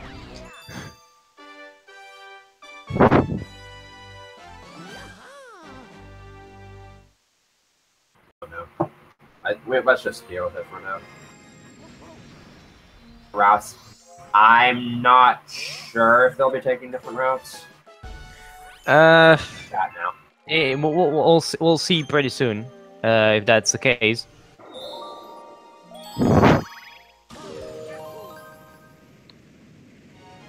Doing Battle Rock Luigi, which is we're gonna have to deal with the Battle Rock auto scroller again, but this is a good opportunity for more star bits.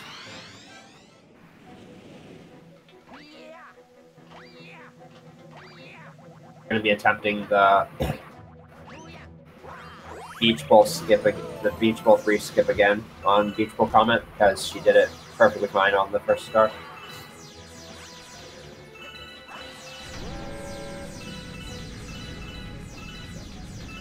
Yeah, I mean, there's no actual reason to do the Space Junk Comets strat and route if you don't do the skip, because Ghostly 2 at that point is faster.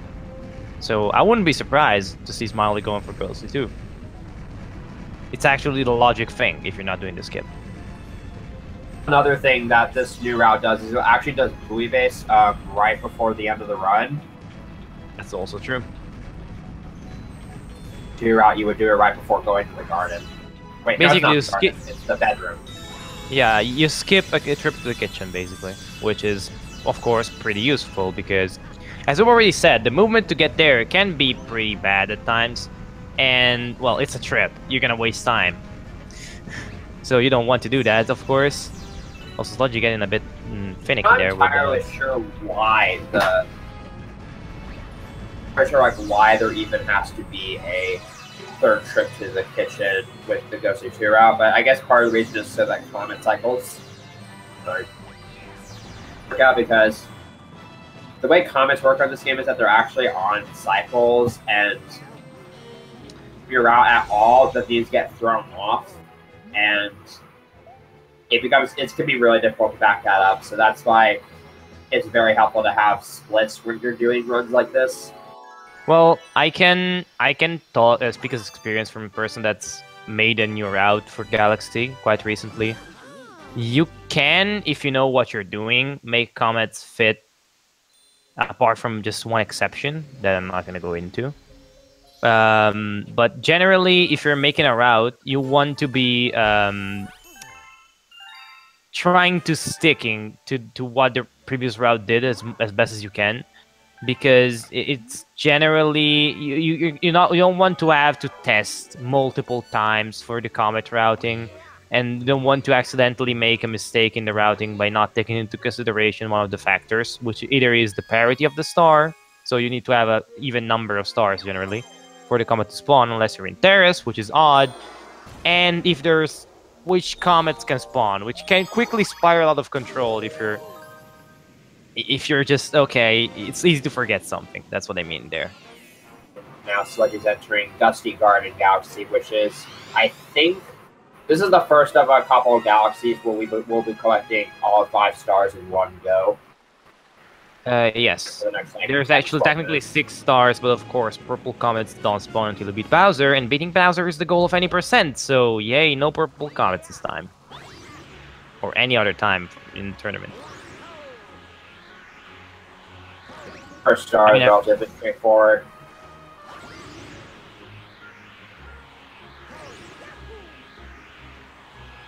Skip that's coming up here. I feel like Nintendo had to have accounted for this at some point, because look at how far the wind extends. Yeah, it's one of those things that it's not the technical way, but they knew you could do that, and they just said, okay, why not letting you do that? Yeah. Alright, Star is going to be entering the Ghostly Secret area. Now, I'm interested to see what she goes for. Probably going to be... Star is probably going to do the key strats here. Yeah, she's going to get this first key. Going to make the room start shifting up.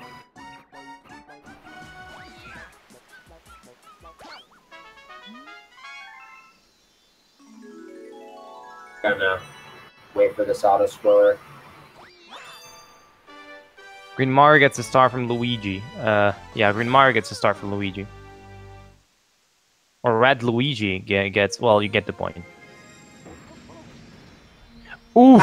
Smiley! Oof! That hurts. That hurts. It even happened. Like, I tabbed that. I closed out of the tab for like a split second. And yeah, what happened there is that we talked about keyless before, and what can happen if you miss the ledge. That's exactly what happens. What you have there is the wall, that is, of course, just a plane.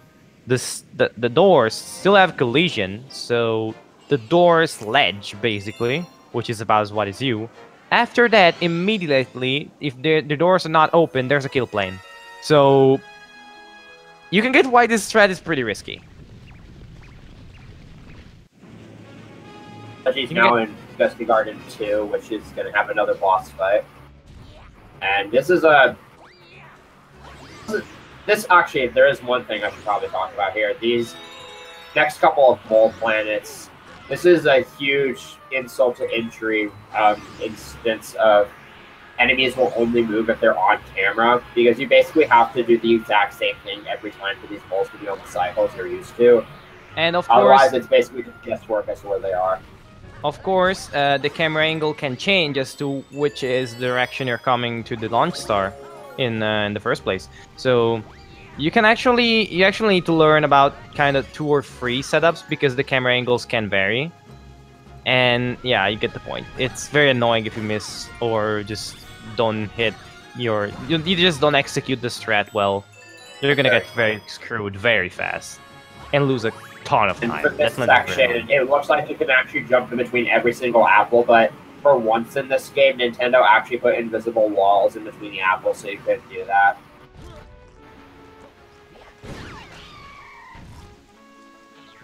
Still do that, jump off the worm, and then skip having to hit one more branch by just triple jumping to the launch star. That is a pretty neat thing. With Mario, you actually can't. You actually have to triple jump. You can backflip with Luigi as a backup, but with Mario, it's pretty annoying if you just don't get the jump.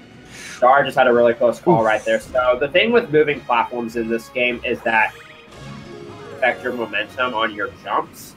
So that platform is moving pretty fast forward, and so when Star long jumped, it sent her rather far to the right. Yeah, it adds your momentum, which is the way physics works in real life. But of course, when the platform you jump from stops in real life, your momentum doesn't stop from that platform, of course. That's not the way physics work. And so it can be pretty, let's say, unintuitive, and can lead to bad results. Like dying, which is bad. I didn't grab Koopa Shell right before the cutscene, so this is going to be a very interesting second phase for her. Well, Bowser going to the left is actually not that bad. Usually if he goes to the right, it's way more annoying, to me at least. Unless the Kami Koopa gets in the way, of course, which generally never happens. Generally never happens on the second cycle. Can happen on the third, though, as you've seen there. Really well. Well, she actually pulled off the fight in the very end, so nothing too major, nothing too spectacular there.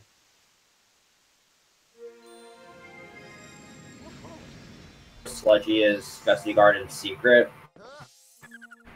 Or Gusty Garden Free. Technically, the fastest way to do them around is free and secret, but most people do secret before, especially in run settings, because you don't want to miss the coins and then be forced to exit the level. So you can just do first secret. If you miss secret, you can do free and then have a second shot at secret again. Of course, that's not a thing that happens very often, but just stuck around for some reason. Technically, it's 15 frames slower, though. I can kind of see what you think. So for Gusty Garden Secret, you're going to want to collect these big coins because it will spawn a rainbow star that you can use to kill the golden chain chomp. The wind is really hard to... The wind and the flowers are really hard to work with sometimes, because it's really hard to tell where you are in relation to the wind, so you might not be getting pushed forward all the way. And so it can be very hard to grab all those coins. Also, you might have noticed that Sludgy actually landed on a planet farther away. You're supposed to land on the planet down there and kill the piranha planet, but if you use the momentum from the wind well enough, you can just get to this planet. Sludgy not getting P-Speed there, but he doesn't need... He just... The change up was so early there. The movement with the wind was that precise. For a really long time in order to get to max speed, and you also can't bump into anything. Yeah, with Mario it's actually way easier to get to get the star speed because of course he has better traction, but Luigi is quite slippery there, so Luigi takes longer to accelerate. I think we should. I don't know if this has also been talked about yet, but another thing you're seeing them do on Star Select screens, the remote pointed off screen, and then if you just mash A, you'll be able to auto select any gray star that's present.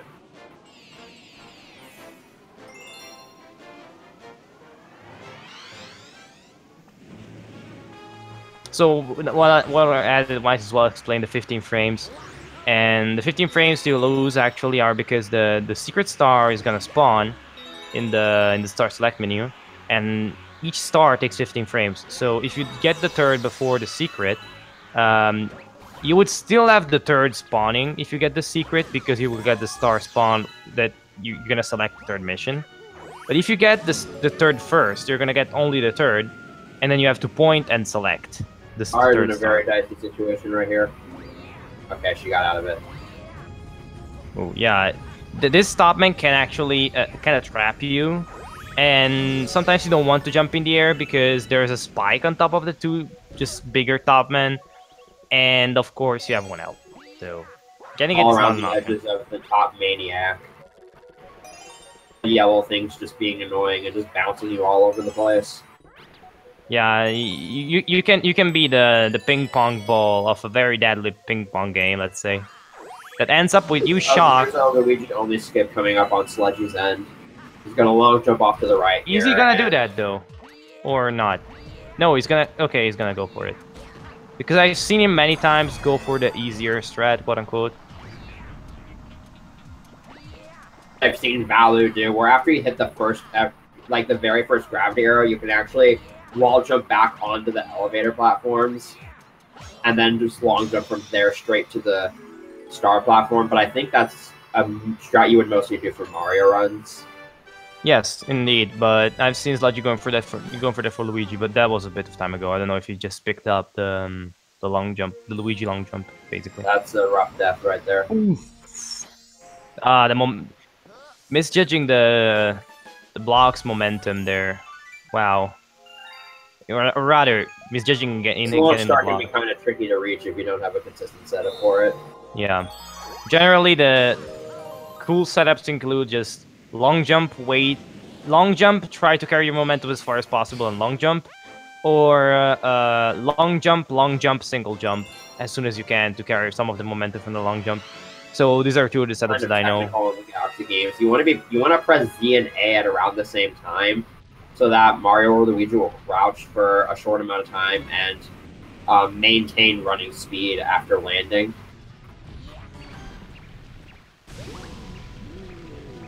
Be chaining long jumps.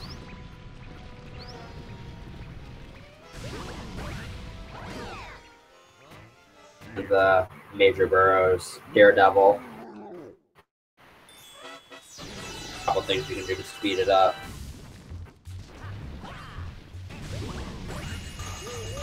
Yeah, basically what happens there, the spawn position for Major Burrows is RNG'd actually.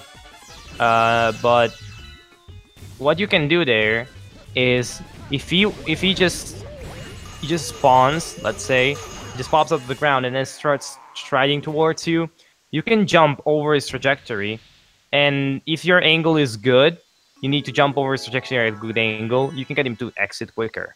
Of course, it's also a little bit risky because you have only one health, so if you misjudge your jump... Ooh. Interesting. It might be a choice, considering... Probably is doing this so that it's easier to tell who's ahead. Not also that, but... I mean, if I knew that... Okay, I'm probably want to learn... Space Junk Skip, or I might do Space Junk Skip in runs, but not in races. I might want to stick to the same route just because I'm used to it. Even though it's slightly less convenient, I'm gonna get more value out of it by just keeping consistent to the route. And basically doing the movement per space junk twice at any rate, which is not gonna hurt. It's actually possible to reach this section of Space Junk 1 from Space Junk 2. Although, since you're reaching it on a mission you're not supposed to reach it on, there's like no keys, and there's like a star bits lying around, but there's no coins. And the toads and the sling star are not present at the end of the level, at the end of the section, so you're basically just stuck there. Yeah, it's just cool stuff. Like the airships in the distance in you can actually access planets in missions you're not supposed to. Yeah, well, it's like the airships in Airship Armada that you can actually find out those solid, but you need to hack the game for it because you need to basically fly around. I don't know why they made it solid airships and then like Honey Hive. That confuses me because there's actually you can actually reach the area behind the fence at the start on Honey Hive 2, and there's a bee that has text for no reason, and I've never figured it out. Because I could never find like an intended way to get there because there's also a 1-up down in that area.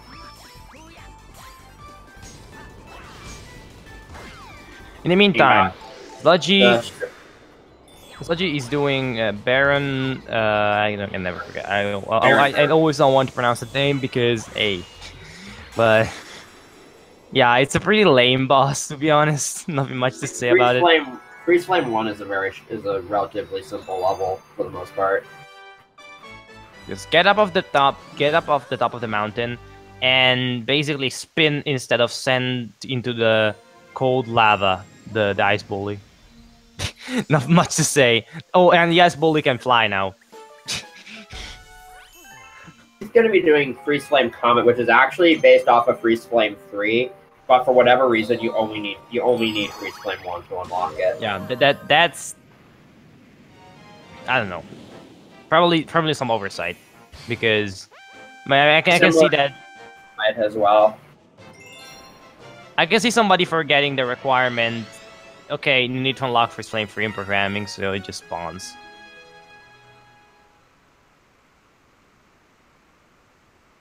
Fast start here.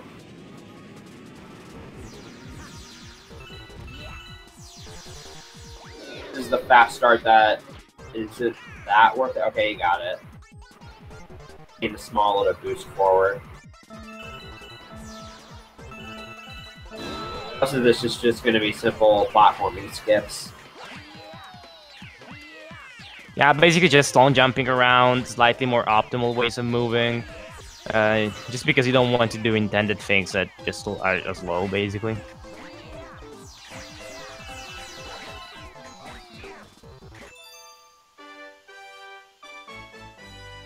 Queen Star. Mars on the Battle Rock Luigi auto-scroller. Yeah, Smile there doing the auto-scroller, it's just the auto-scroller, nothing much else to say. I mean, if in my races, I just made a vow that I will just keep messing around, even though I am a 1-elf maybe. Just because it's so boring there that you gotta have to do something to entertain the people during that amount of time. You can do pretty neat things with it. You can just make the gravity do cool stuff, basically. Into the level which I think has the best strat in the entire run. Gonna go for it, which is gonna make me very happy. Well, lava boosts are cool. I challenge anybody to deny that affirmation. Lava is a platform. One of the coolest strats in the game. It doesn't save that. It doesn't really save time over doing the. It saves like alpha second to a second if you do optimally that strat. Easier to do optimally, I would say. Yeah, the other one is way easier and way more forgiving. Grab this life mushroom to gain 3 extra hits of health, and he's gonna jump into a lava wall, which will boost him horizontally instead of vertically. And if you do that, if you jump into a lava wall and then land in the lava again, you're able to. Oh. Oof. Oof. Yep. You saw what he was trying to do there. If he hadn't landed on that platform again, he would have fly across that plane of lava. But this is the other strat. To be honest, this is the only strat in the game that I'm literally okay. I do this strat when I need to show off. Literally, at a marathon, I run that. I did that strat, but any other setting I wouldn't do. Fight against time, right? Well, I will do that. And you'll do Galaxy 2 there, so yeah. But I did it at BSG. Everybody go watch Fight Against Time Recharged. I don't know when it is, but both he and I are doing. I run in that marathon. I don't know when it is, but hey, go watch it. That's so good. Motion. Well, the schedule isn't really out for that, so you get the point. So that has to be announced, as far as I know. I mean, we know. I know that Viper is in. I know that I'm in, but we don't know when the run is. So. The schedule has not yet come out, but enough on that. Now stars and Gusty Garden. They're still less than 10 stars apart, so I'm going to say there is maybe 12 to 15 minutes between them. Well, technically, we can assume based on the difference on PB that will be half an hour apart at the very end, which is a lot of time, to be honest. But they're not. I think they're not. I think they're not 15 minutes apart now. I don't think so, at least. Well, you need to get closer to the. It's really awkward. Mess that up there. It's really awkward. You have to kind of long jump down. You have to kind of do a down right long jump there, but at the same time. The point is that sometimes the single jump works, and it's very fast. The long jump, if it works, it's decently fast. If it doesn't, it's very, very slow. So it's kind of a risk-reward thing. You want to go for the single jump if you want to go for the absolute fastest thing, but you can get a lot of boost and be slow. Or you can go for the long jump and pray you get the good, let's say, outcome, which is good. Or the better outcome, which is good, but not as good as the good outcome for the single jump. So that's kind of weird. On the way to the Fire Flower, you saw Sludgy just walk across the entire path. That's actually faster than long jumping because of the way the gravity is in that section, because of how curved that area is. This is the section, and this is the stage that was in Freeze Flame Combat, but now there's some lava platforms, and we're going to be using the Ice Flower. Which, believe it or not, interestingly, the Ice Flower actually, you don't gain height when you spin, but you maintain your forward momentum. Yeah, which is a very interesting way to go. But I mean, I love absolutely everything about the Ice Flower. It's probably, I would say that out of all the Mario games I've played, is the best power-up I've ever used. And it's one of the reasons why I love Galaxy. Actually, the data for it still exists in Galaxy 2, and you can actually hack it into the game. And, like, they even updated the song for it, which is kind of neat. So, let me go through the mental process at Nintendo when they started making Galaxy 2. Oh, hey! We have very cool power-ups, like the Ice Flower, that we used in Galaxy 1.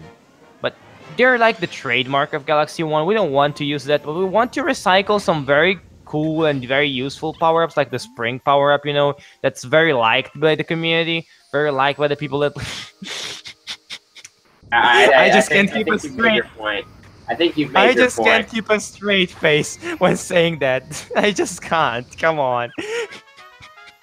Shroom is, like, totally not the worst power-up ever for casual play. Honestly, though, Spring Mushroom isn't that bad once you played this game for long enough, like us, people like Sludgy have. Okay, so now it's time for Freeze Flame Secret, aka the most broken star in Freeze Flame Galaxy. Well, technically, you can complete. Technically, you can complete using a pretty obscure glitch, Galaxy 2, without ever using the Spring power-up, which is only required technically 1 star if you don't do that glitch to get a purple coin of all things. But you can do the shore launch to get the purple coin, and it's just that slower. It's just totally inconsistent. Nobody does it. but I would do that just to say screw you, just basically screw you, spring. Another thing we should probably say is that I want to say this anyways because I think this is neat. It's actually possible to beat this entire game without collecting a single power-up. I never thought about it. I mean, I can see why. I can see. Yeah, you can. Oof. Accident there.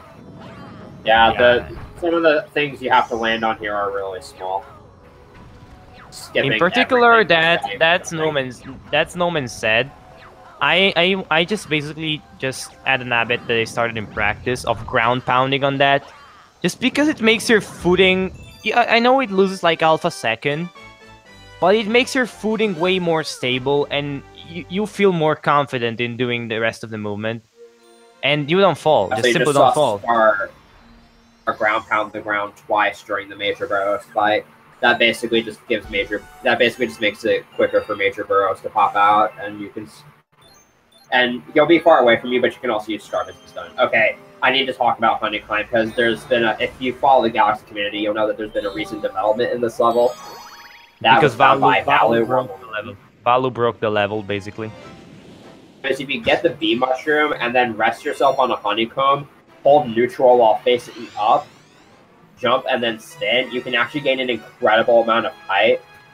And this can be used to save quite a bit of time on the first and third sections of this level. It can be rather tricky to work with, especially on the third planet.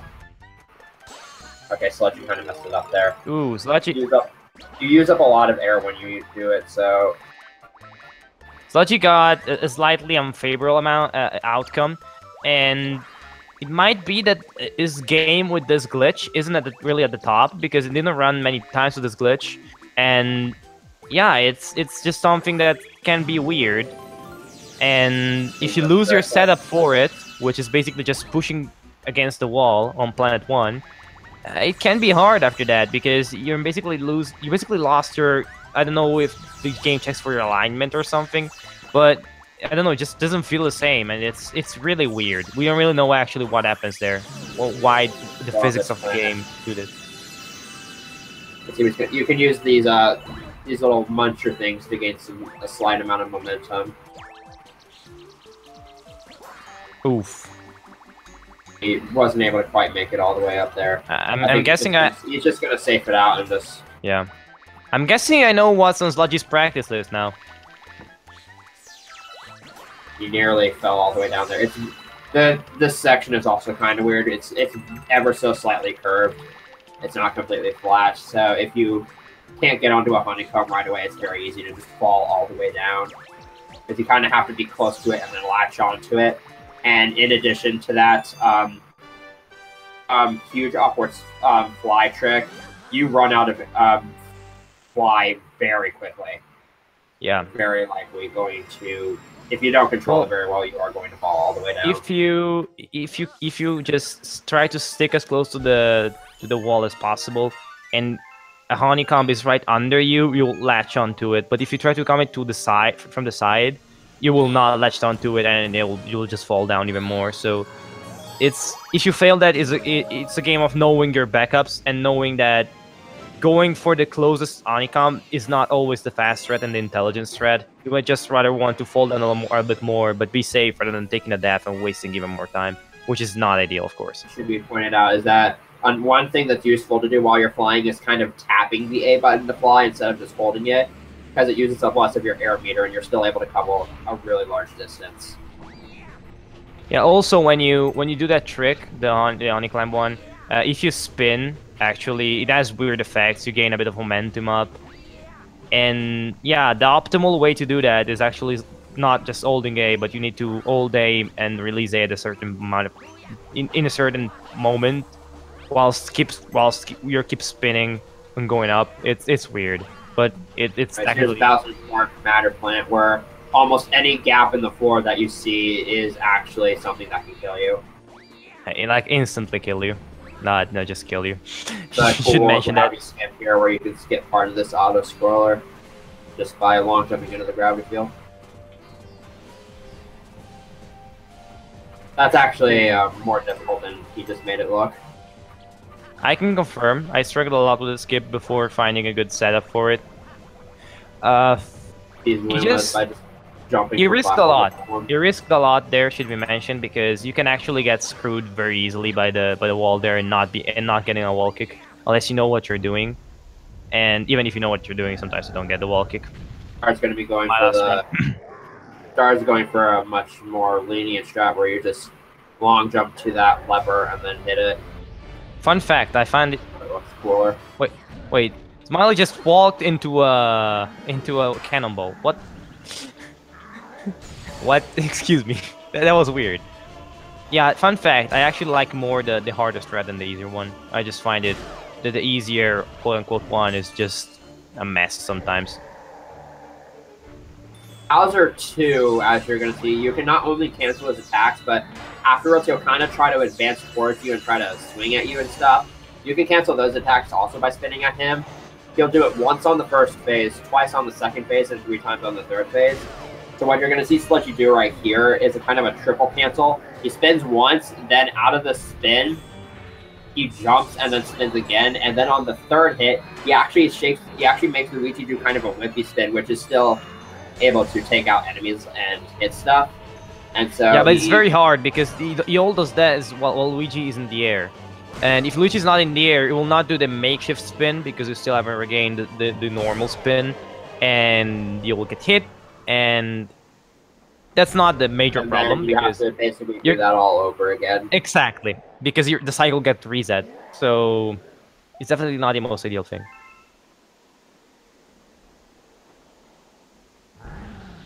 But you also do a similar kind of triple spin strat on the King Caliente fight, but we don't do that star in this route. Yeah, basically all needs to be known about it is that while you're in the air, you can make a makeshift spin, basically, which is not... It doesn't gain height, but has the same knockback properties of a normal spin, which can be useful in case you need the knockback, of course, like that fight. Now, 4 domes have been finished, and so now there's only 1 dome left before it's actually time to beat the game. Engine room.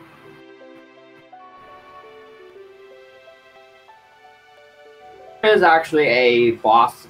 There's actually a boss galaxy in the engine room, but you don't actually have to go to it. All you need is 60 stars. Exactly. And then you can just go straight to beating the game. The 2 conditions for beating the game is engine room must be accessible, and you must have 60 stars. Engine room must be accessible because you need to travel to the center of the universe. Of course, apparently in that engine room there is a faster than light drive, which I would really love to know how it works. But of course, it's Mario physics, so whatever. Apparently FTL is a thing there. And yeah, and you just need 60 stars there. You just need enough star power. So what Sludgy's gonna do is just collect as many stars, fast stars, I should say, in engine room, and then leave to collect like 4 very quick stars out there. But just complete all you need in engine room in one fell swoop. Now Star is starting Free Flame, and Sludgy's going to be starting Gold Leaf. For Gold Leaf, this first main planet is actually the main planet of Honey Hive, but nearer. A different color. Just thought Nintendo put into making this game.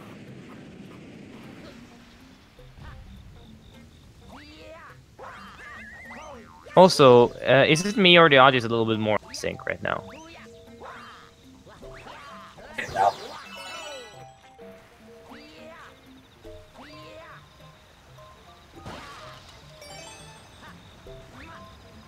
Yeah, for this first planet, you just kind of go around. You're actually skipping a couple puzzles for getting a couple of these starships.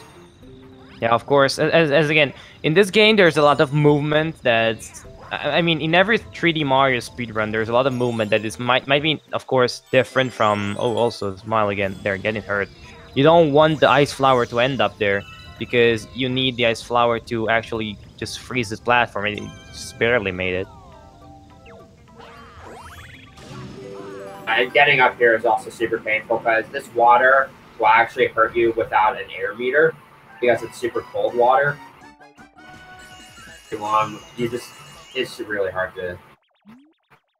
Yeah, and it's all on top of that. It's also slow, so you want to get up there because it's slow and because it hits you. She did a really good job with catching that bunny. That's probably the hardest bunny to get in the run.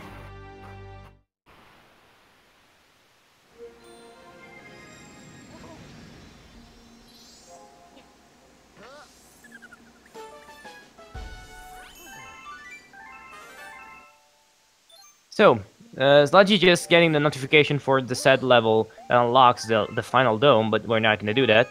Fun fact, early routes for this game used to do that, as far as I know, which is baffling to me because it's slow. Like, it's obviously slow, but okay, I guess.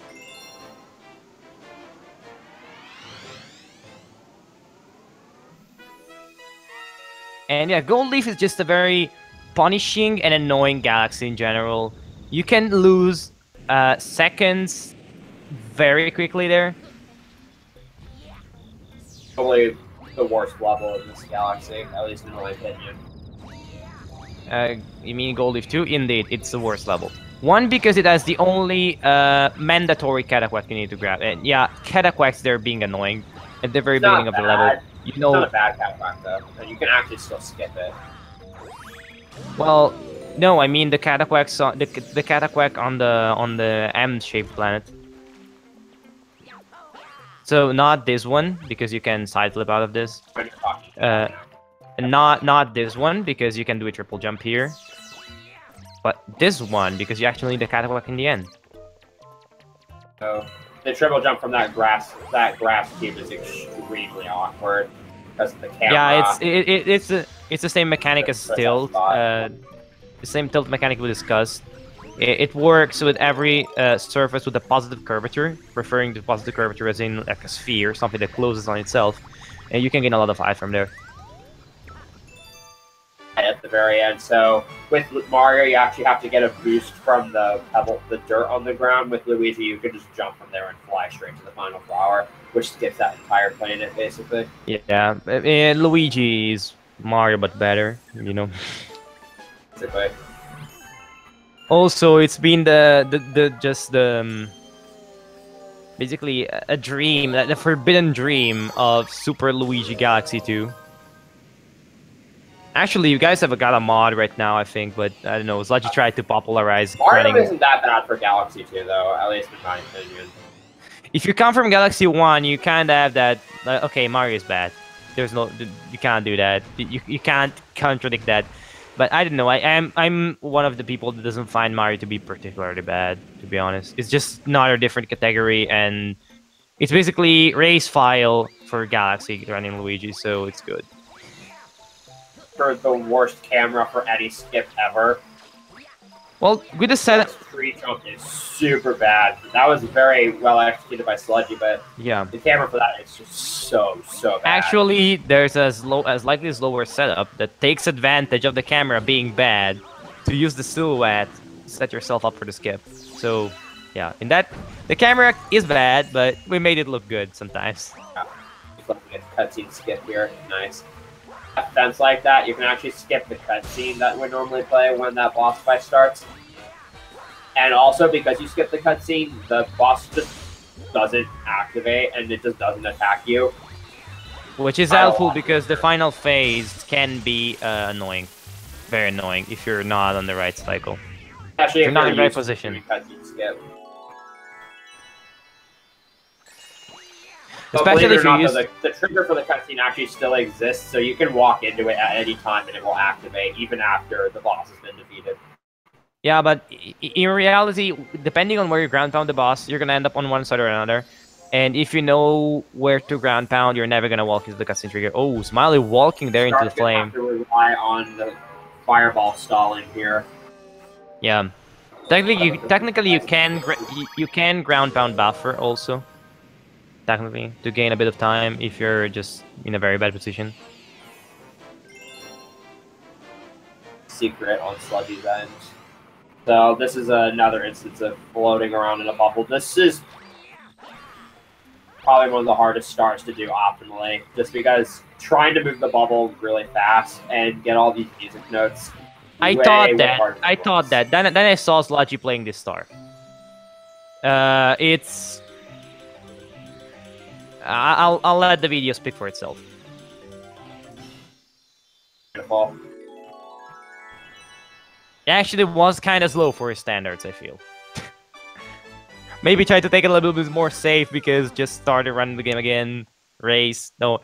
It's the one time I vividly remember him doing that star and I was okay, what happened there? I was genuinely just shook, literally. I thought you couldn't gain time on the star, then I saw Sludgy doing it. Super hard to keep that bubble going. And do not miss notes. That's the hard part. Because of course you can get the momentum to keep the star going, but if you miss notes, of course it's not gonna be useful. Ooh, Smiley barely getting the cycle. Out to this upcoming star for getting me on a Glad Jonas video. We don't like to speak of that. Yeah, shout out to this star for getting me in speedrun fails also. Same skip can be done on this star. The camera is slightly better, but you're also on a time limit because you have to get to the star before Cosmic Luigi does. And again, this star is much harder with Luigi because Cosmic Luigi is faster. I think you have like 3 attempts. You have like 3 reasonable attempts at the skip before you have to fail. Well, 4 with a triple jump. And he gets it first try. So you have the triple jump and then 3 backflips, if you do the backflip setup. And the third is very tight, but you can make it. Something that's kind of useful to know if you're going to go for the triple wall jump strat, because as you can see, he actually only made it up with 1 wall jump, but you can actually go with, you can actually make it up with 2 wall jumps if you, depending on what angle you hold on the nunchuck stick when you're spinning at a wall. Oh, bad death for star. Oh, that hurts. That hurts. If you're holding an angle that's perpendicular to the wall, and then try to wall jump, you will actually wall jump at a perpendicular angle.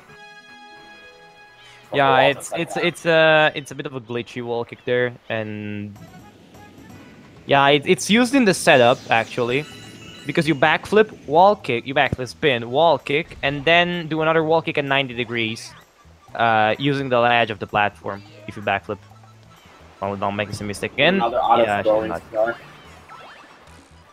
Yeah, became pretty famous because of a man called 360 Chrism. You probably have heard of them, if you're in Twitch at all. Chris Green, maybe. This shark, this fish is back. Actually, forgot its name. Guppy, I think it is. That sounds right. I mean, it's a very intimidating and shark-like name, or orca name, or whatever. Went through these 8 rings. Nothing too special. The red shell makes you go faster than a green shell.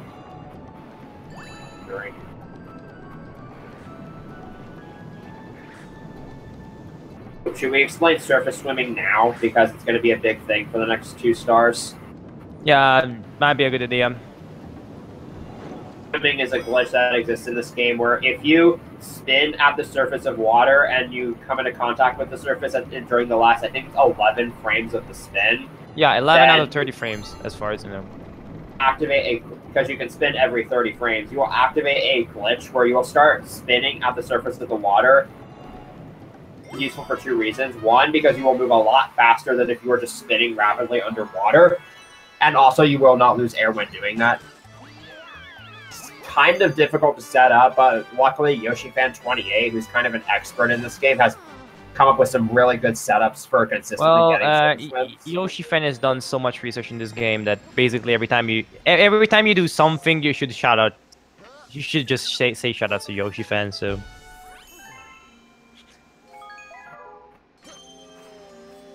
He's also done some research for SMG too. On both this star, and then you're also going to see them on C-Slide too. And you actually saw him do it for a little bit when going to Guppy. Yeah, no, It's kind of, if you know your setup and are consistent in first rate, saves time. It actually doesn't if you're not consistent say in on your setup. So if you're not consistent, you might just want to. Also, we hit the 2-hour mark. You might just want to basically just spin underwater because if you don't set it up correctly, you lose time actually doing the first spin when it was getting to Guppy. Also hurts your arm like crazy. Ooh, smiley there. Ooh, smiley there. Yeah, first frame jump cancels are very useful in some stars like this, especially in the comets because the cutscene trigger is very close to the start. So if you jump, you can actually make it to the cutscene trigger without losing any time. You don't have to accelerate. Wait there before spinning upwards. That's actually part of the setup to get that surface spin. How he is able to... I don't know what exactly you have to do in order to make that work, but it apparently just does. Well, the point is that it's like the start of the race setup. Basically, what you do is you know that if you start spinning at a certain amount of time and then continuously shake, you have buffered your spin inputs so that basically a spin input will end in the last 11 frames when you get out of the water because you already know the movement. So that way you can constantly get the surface swim. But it's very hard, or rather, it takes a lot of practice. So I'm interested to see what she's going to go for. And Sludge is going to be doing Sea Slide 2, which is 75% of the star surface spinning. And yeah, also, basically it's workout percent. This is the star where your arm is going to die. This is a once you get used to it, not really, but I mean, it can lead to if you're practicing Sea Slide, it can lead to a cause of galaxy arm where your right arm is bigger than the left arm, and not because of the reason you're thinking. I already know what you're thinking about. Yeah, Sludgy getting the setup, as I said, perfectly. You can get a setup to make it work at the very beginning of the race. That's just buffering your inputs. You just said your right arm can become bigger than your left arm, but what if you're left-handed? Of course. Of course. You should mention that detail. Shout out to all the left-handed people in the world, aka the minority, Kappa B. Sludgy going for the risky strats. Risky, well, of course, he knows there's a health and air. There's a coin and air bubble there. So one really consistent way to do surface swims is if you just continue holding down and shaking the Wii remote, you're guaranteed to get a surface swim within three resurfaces. Yeah, but the problem is that it's pretty slow because you're directing a lot of the momentum from the swim. Ooh, Smiley! Oof. Almost. Over. But yeah, it's pretty slow, and you don't want to do that if you have a better setup. So a lot of players just try to avoid using that if it's possible, and try to see if they can fish for a surface swim just by closely approaching the surface, and try to time the spin well enough and raise up at a good enough timing so that basically what you do is try to get the feel for it. And there's the for lack of a better way to say it. Because his run has been pretty freaking solid. Well, as I said, I luckily don't have splits here, so I could compare it to of course, to my splits to see what kind of pace he's in. To the last galaxy that's going to be done in the engine room now, which is Toy Time. Toy Time 1 is basically just skipping the spring mushroom non-stop. Do a skip on almost every planet in this star. Yeah, I mean, when the person that made the spring mushroom is clearly does clearly not understand the meaning of the word fun, and also doesn't understand the fact that the spring, if the triple jump is almost as high as spring jump, you know there's something that's wrong there. I mean, this sentence alone should ring a few bells, and you'll see what we mean there. Skip having to screw the.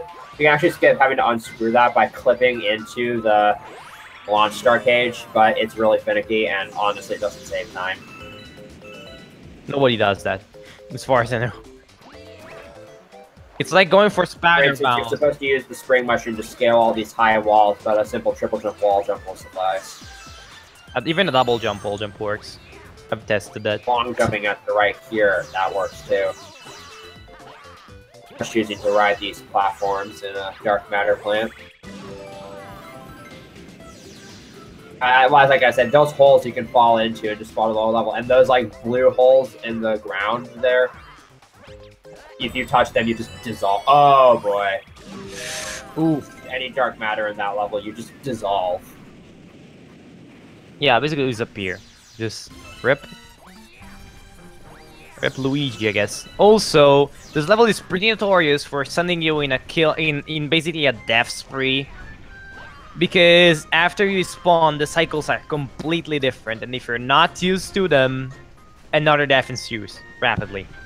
Skip by Sludgy. That basically just skips the entirety of the this Mecha Bowser boss fight. Huge. Yeah, it's called armpit skip because, well, you just basically go under his armpit. There's another version of it. While Stars in Dark Matter Plant, you can actually clip into this auto scrollers and shave off a couple seconds, but it is in no way RTA viable. Very nice gravity skip by Star.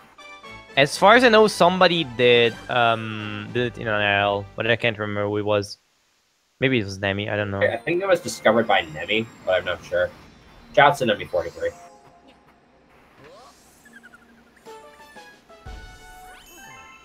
Imagine a day when Valve doesn't have world records in any Galaxy game. To get any more.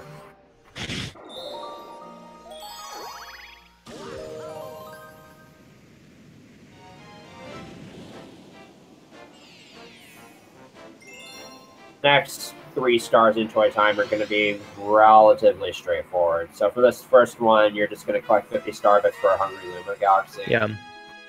Fun fact, Toy Time 1 is so slow that even though the next 3 stars are pretty fast, the task route skips that completely. It was that slow, but alright. I mean, not what Sludgy does, of course, but the task skips Toy Time. All the 4 stars to get Toy Time just skips that. If you accidentally forget to get Starbits here, you're better off just exiting the level and coming back in. Or dying. Because if you just do Toy Time 2, then the comet cycles are going to get thrown off. And you don't want that to happen because you can't fix it anymore. Basically, you're gonna just lose time if you do so. So you don't want that to happen at all. There's a Luma you can pay 20 Starbits to fix the comet cycles. Of course, or like advance them one step, but that's way out of the way, and you don't want to have to do that. Also, Malden during a bit of Nintendo strats. Oh, Star dying to Bowser. Oof, oof, that hurts. Oh God, Sludgy, what was that? I thought it was generally dead there. Sludgy being very so fat. Like, their physics just don't work. If you're brushing up against the side of them, it's very easy to just get crushed by them for no reason. Yeah. Sludgy being a speedy boy there. Very speedy, actually. So a soft lock you can get on this level, and you can also get it on the Comet, where if you get hurt by those spikes and fall like right in between 2 of these panels, you actually get stuck in an infinite state of just constantly falling and trying to get up. You can't pause while you're in this state. Paying attention, the last time Sludgy has saved is never, so he would lose all progress. Because you have to reset the game. Imagine losing a run to the soft lock. Or rather, imagine losing a race to the soft lock. He has lost runs to it before. No, I imagine the race. The run, I knew that happened. Oh, Smiley, having a bit of difficulties on this boss. Bowser to fight can be a pain casually. It's not the easiest fight ever. I mean, I find that casually the second fight is harder than the final fight.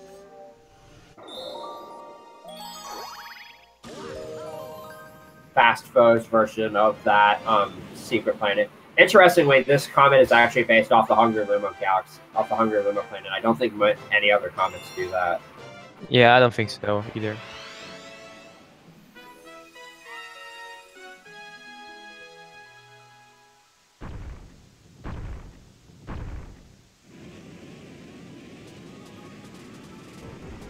to get past this phase this time.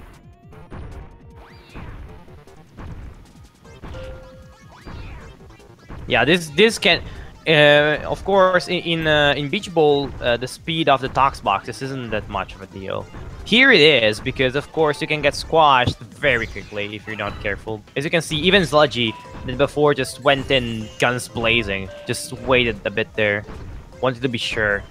Don't want to die here. You lose a lot of time if you do. Of course, never mentioned that, but if you die into a comet, you're gonna have to redo the whole thing. Except this, I don't think this star has checkpoints to begin with, so...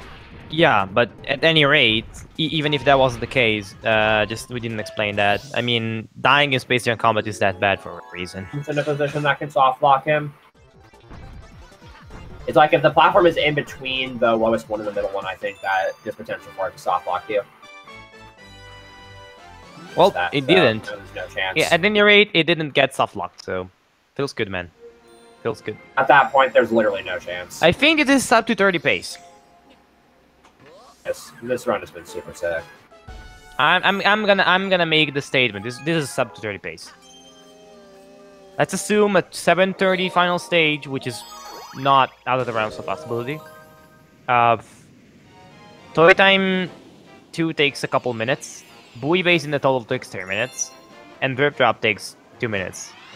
Yeah, this is definitely. Oh wow! This is. Oh god. Sludgy, slow down, mate. You're making me sick. This is an incredibly sick run. Sludgy, considering he has Sludgy, oh right, I have enough star bits. that thought, oh right, I have enough star bits. So that's Sludgy for not giving an F about the star bit routing this run. He actually had that many before Toy Time 2. At that point, you need starbits.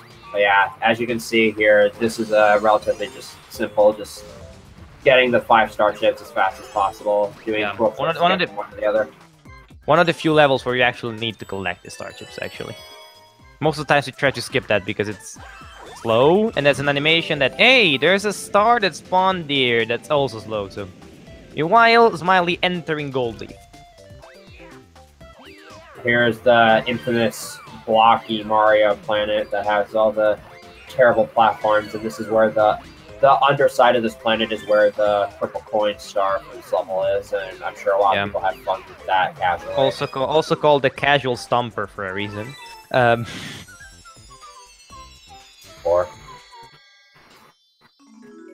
yeah, I actually... I make a case for lava is a platform there. It actually started to become a meme in the tournament, that lava is a platform. Technically it is, so you can bounce off of it, so to me it's a platform. In a bit of a situation here. Oh, well you can... well, okay, well I guess taking the safe route there, you can get actually back up there with a backflip, but... Yeah, you don't want to risk it. Sorry, you already grabbed the starship here. What are you doing? I thought she was going to die for that during that ground pound. Nah, she was pretty much. Ooh, Sludgy oof. Missed that again. Okay, he's good.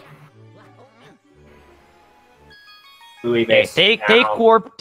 Taking warp pads when you're not supposed to. It's very annoying and just takes so long to get back out there. Come on. Okay, so it's time for Buoy Base 1, and this star has claimed a lot of runners by killing them, so Sludgy is basically guaranteed to die here. Well, Buoy Base is actually more complex than it's very technical. But also, shoutouts to best music in the game.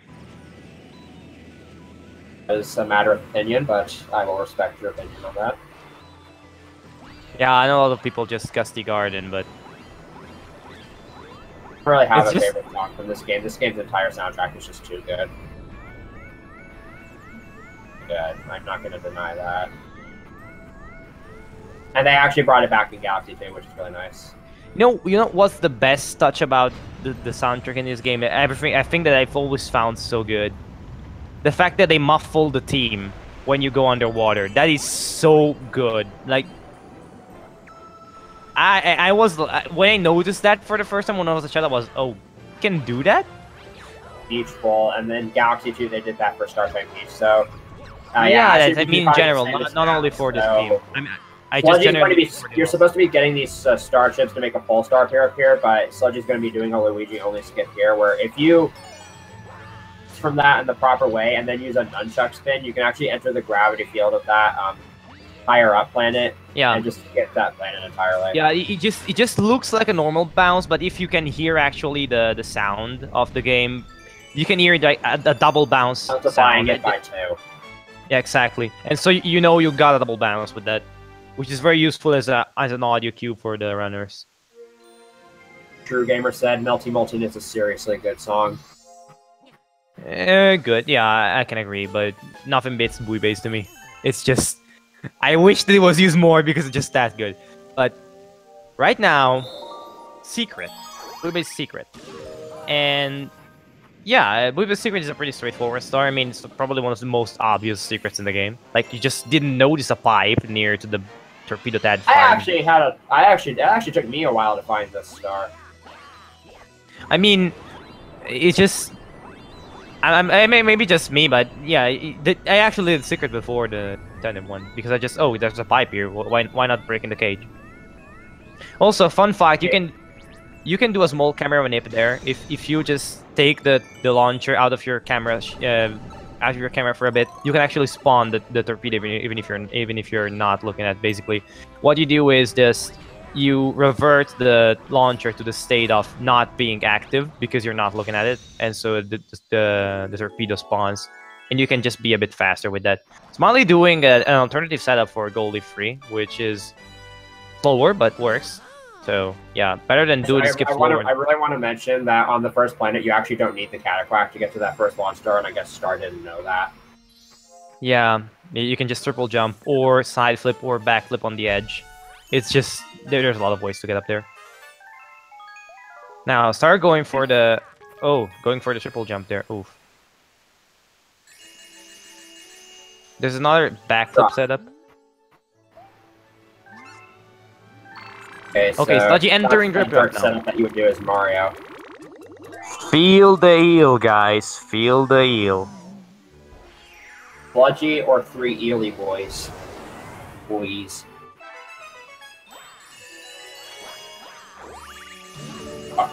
As I've said before, if a moving enemy or a moving object is not on camera, then they just don't move.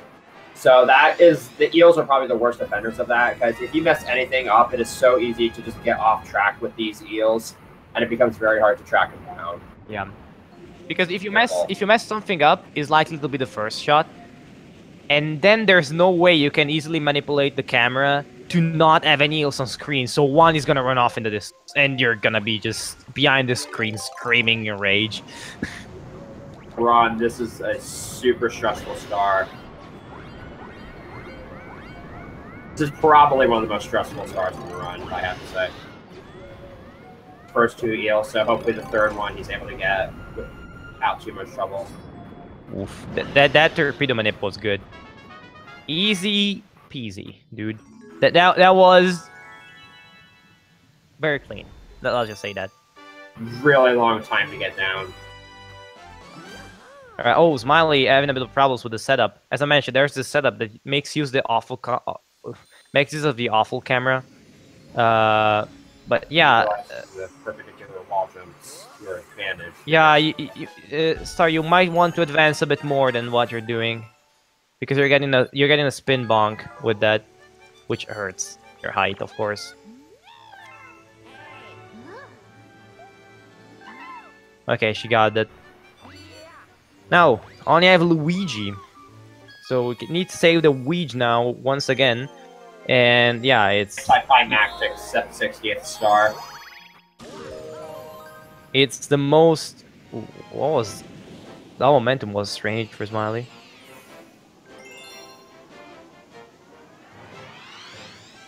Shouts to audio being perfectly on point. Also, Viper, shall we invite Sludgy for an interview before Smiley finishes? Let's see what Sludgy says on that. He might want. I don't know if he's gonna want to wait until Star. Yeah, it might be a good idea. I might ask him for that. Ask him. So Smiley, they're not getting the cutscene skip, but showing some craft in having just practiced a bit of setups to get to not mess up the cannoneer fight. And Sludgy is on pace for a 227.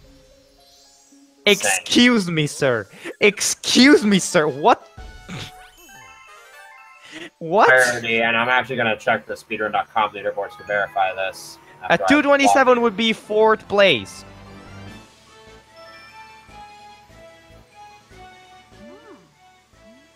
I mean, I know for a fact that a decent gold in Bowser Free is 730. And by decent, I mean the Sludgy probably has a 710 something. The world record is a mid 226 by Hardcore Gaming, and yeah, world record top currently 4 is 227. Exactly. All right, this run could easily just be top 5 on the leaderboards. Sludgy, what?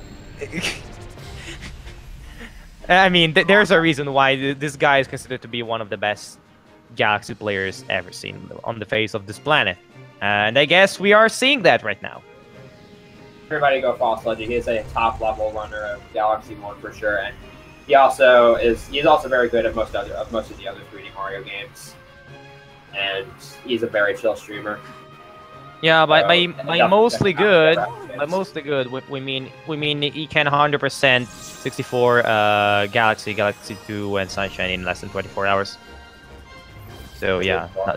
He got 3rd place in, I don't remember what, I think it was the summer 2017 602. Ooh, Smiley losing the bubble there. It can be very infuriating, especially since you don't expect to lose time in this level.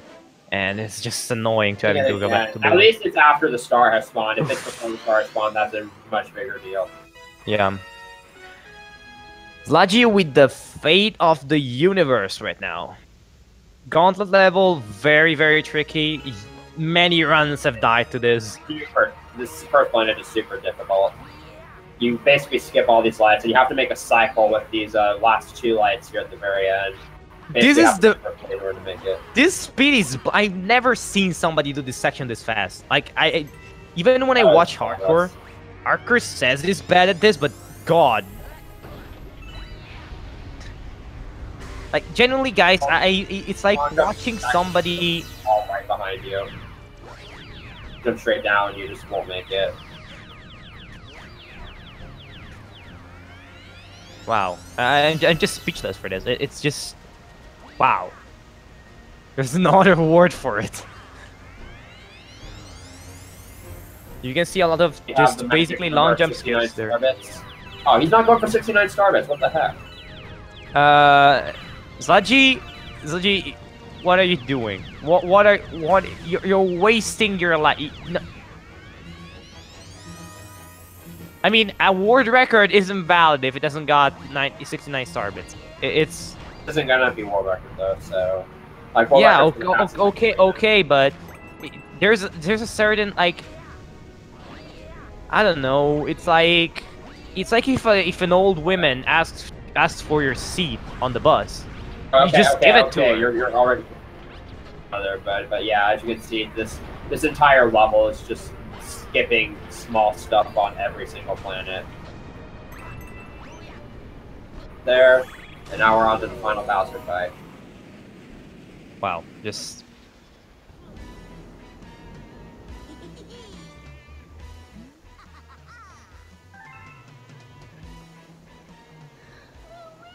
Yeah, I think we're going to be looking at a low 227 here.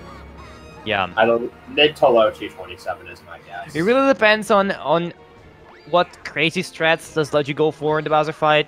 You can actually go for a very fast strat in the final Bowser fight. Not many people know that, but they are very risky, like extremely risky. As in, you try to gain like 1 or 2 seconds, but you lose 5 if you miss. And I mean the fast hits with the balloons and the fireball cancel at the very end, which is very tricky.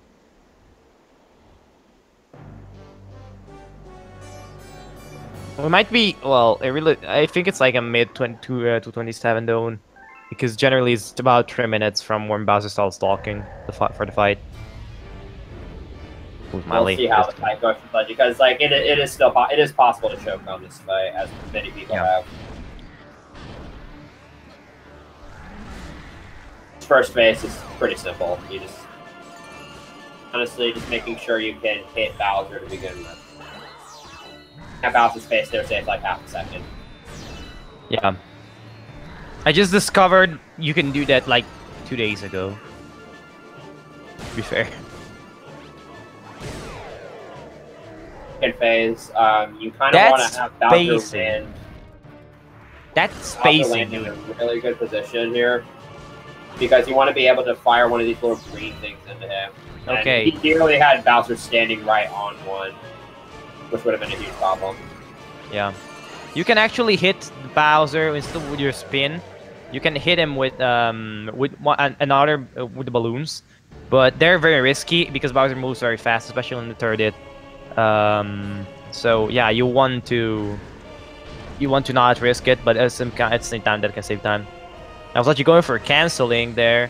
If you get it at the right time, you can cancel. If something that isn't Bowser's rolling attack, then he'll immediately stop the rolling attack, which can be one of those laser beams or one of his fireballs, which is going to be done on the second phase here. Fireball cancel, very tricky. You need to be in a very good position to make it gain time. Last year, Bowser's just gonna stomp the nothing. Also, have very little opportunities to actually hit a fireball to begin with, because okay, that should be fine. That is fine. Wow. The final hit here, and time's going to be when he touches the star, but of course there's a super long cutscene in between. 2:26, 20 something. 27 something. But yeah. 27 something, of course. Yeah. Just a reset list done for a. Wow. That is insane. Major props to Sludgy for having a really solid run.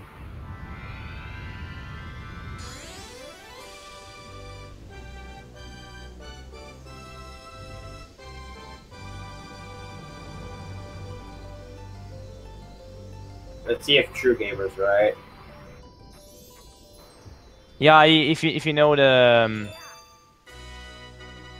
rip, very solid run. That is actually, if I'm correct, like 1 minute from the world record. I think. Yeah, that's 1 minute exactly off world record. That's insane. That's actually insane. That would have been 4th place on the leaderboards, just for the record. The tournament at this rate. Guys, Sludgy has, right now, seriously made a case for, I will win this tournament. Dare to stop me. And off of the top of my head, there's only 2 people that have the consistency required to stop him. Me and Hardcore. Oh, Star! Oh my God, Star! He was right freaking there. Oof. Oof. That hurts. That really hurts.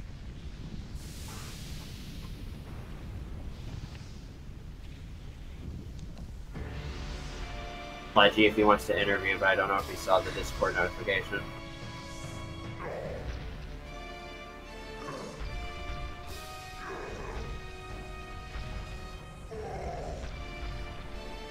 Yeah, I didn't know where you just did that. Where you just I seen it you at him, but I don't know. Yeah.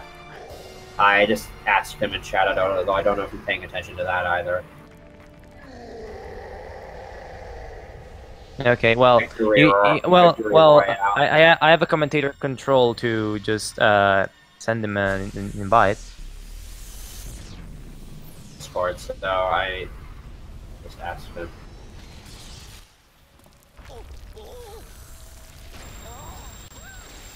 Pull Sludgy in here for an interview here in a moment. Okay.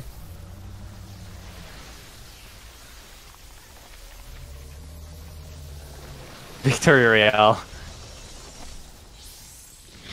Please. The memes. Well, I will switch. I will switch to. Is this where the gamers are? Indeed. Sludgy. So, how do you feel?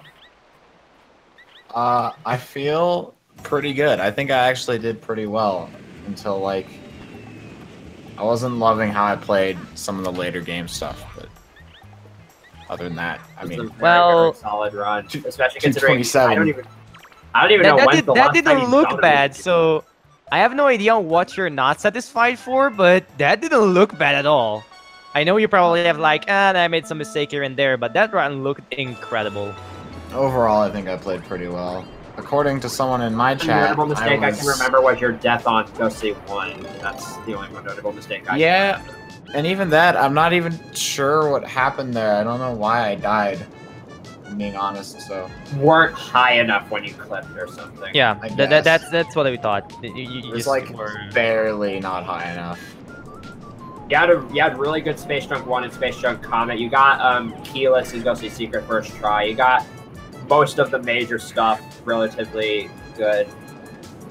I think Because you missed Free Flame 2 Lava Boost, but... Yeah, I haven't missed that in forever. I was a little bit upset when that happened.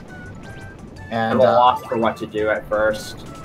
Yeah, and Honey Climb, I don't know, I didn't really do well on that. I think I lost time to just doing the level normally on that. Honey Climb. Yeah, I think so. I just thinking about top of my mind, probably do. Yeah, you did.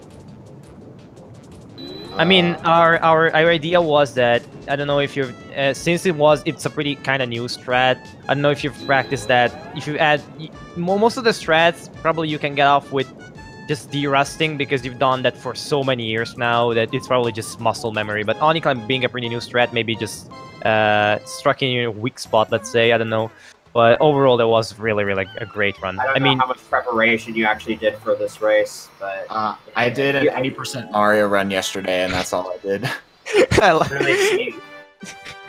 Really enough for you if you're able to get just that good of a time in a random reset list. Yeah, I think you were spot on with why I screwed up Honey Climb, though. I'm not as good at that strat. Just, it was found, like... right around when I was kind of starting to not play Galaxy as much again. I went to SGDQ and I didn't play for a little bit. So, yeah. Yeah, at any rate, just as a question about the tournament more in general, and just one, did you expect to get this kind of time right now, right off the bat? It's the first question I have. Yes, I actually did. Okay. I mean, maybe not 227, but I was thinking like a 228. Okay. I've had like some pretty decent race times in the past, and I was feeling pretty good yesterday after I played the game for a little bit. So I don't know about 227, but 228, I think. Well, your consistency. Have a really good chance in the rest of the tournament. Would you say? Say that again. I think you would have a really good chance in the rest of the tournament with that level of consistency that you just displayed. Yeah, I don't know. I think I do pretty well in races. I think that's really my strong suit, is I'm just really consistent in the game. I don't even have, like, incredible movement sometimes. Like, I think Valu and probably Hardcore as well, I think they both have better movement than I do, but in general, I'm just really consistent, which is why I've been able to kind of keep up. It's very interesting, but because the way I feel with watching you three guys, which well, you're just basically the three best players in Galaxy, is that Archer has really good movement, Valu has really good strats, and you have really good consistency. So it's good to see those. You three guys, you're just completely different ways to achieve the great time. But of course, consistency is what's gonna matter in the tournament. So yeah, that you just made a good case for. I was the world record holder for a lot of time, and there's a reason for it. So, yeah, that run looked absolutely incredible. Made congratulations on the win. Yeah, thank you. I've got I actually found out that there was a new Gold Leaf 1 route that Valu found in the middle of my run. I didn't even know it happened. Someone in my chat's like, I bet you don't even do this. And I'm like, oh, I didn't know that was a thing. Happens a lot. I asked, what do you think was your high point of this run? Because you've definitely had a really good run overall. Did you say you had a high point? There were a few levels in particular that I thought just my movement was super crisp. Something about my Toy Time Comet, I played it super, like, not safe. but it ended up working out super well. I made some really tight jumps while I was in there. That almost feels like my high point for me. Or like, skip with the star. I don't know, maybe. I think my Bowser 3 also went pretty decently, and my Ghostly one before I died went pretty well. They had a very strong moments throughout this entire run. Yeah. Overall, I think I did pretty good. Anything left to say, Elias? Well, not really. I mean, Sludgy, as I just said, Sludgy's made a proper case for, okay, I can win this tournament. I can see myself in the spot for the win, getting the grand finals on the winners bracket. And yeah, we'll see how just Sludgy does. But as of right now, I don't see me having any problems up until winners quarterfinals, technically, which is going to be round 4. There's definitely going to be some interesting races once we get to that point. Yeah, because when you get to winner quarters, you start getting like those higher seeds. Like there's Danny and Arker on the same side of the bracket, and you and Artemis. So you're gonna have some interesting races there. Also, let's not forget Oddme that can just throw in a wrench in everybody's plans to just win a race. Maybe that's definitely not of the realm of possibilities. So it's gonna be a very interesting tournament when we get to those kind of matches. Wait to see Oddme's reaction to that one.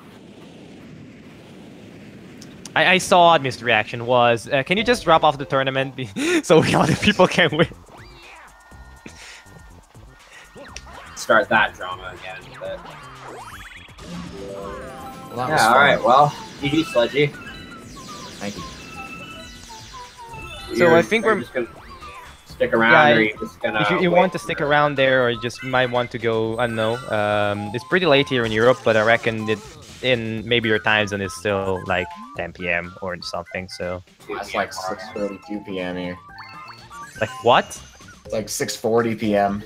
Pretty Oh my god, lol. Yeah. I don't know, I might hop out, get some food. Maybe if I'm back when Smiley finishes, I'll hop back in if you want me to. Yeah, sounds like a plan. Alright. Well then, good luck on foot, Sludgy, and congrats again for the win. Yeah, thank you. Enjoy the rest of the race. Okay. So, what else to say? Sludgy being Sludgy, I guess. Being the crazy consistent guy we've known in the community for so long. Well, I do not know if Star is still on TV pace at this point. Yeah, that's a good question. I know she has she two still has people the rest in of last Toy Time to do it. She also has Glee Base, Drift Drop, and Galaxy Reactor, so... and she has made quite a few costly deaths this run, so I'd say it might be rather tough for her. I would still say that given her PB, she might still be able to pull off. This is a secret, right? So she still needs to do Comet and 2. Oof. I think for that platform to start moving, that's a very wise Also, choice. audio is now ahead. Great. Apparently, it was Sludgy that was behind, not. Fine for me. Oh, Sludgy, you freaking removed your timer. We needed people to see that you won. Well, that doesn't really matter. There's a like small banner that TheSludgyGamer winner under that. So He just went off the line. what a dude, guys! What a dude. Corn is potentially in a really bad position, but it doesn't matter. Yeah, it is just. I don't know. It might be sound weird, but I think that right now, if Sludgy plays like this, only Harker and Danny can stop it. So This actually gets good. Cappity. maybe Artemis will get the run of her life and just get a 228, 227. But that's about it. I don't see anybody else being able to just straight up go against Sludgy and saying, okay, I have a reasonable chance of winning this. That's not these 3 people. It's... Well, Danny's on the other side of the bracket, though, so technically the first huge opponent would be either Oddme or Artemis, because there's Timba before that, but I was Timba's opponent, and we knew that, okay, we're fighting to go into the loser's bracket one round later. Yay! For a quick So... moment. Yeah. then again, Smiley is, I don't know. I just can't read the way she's playing right there, like tonight. Ooh, that was close. That was very close.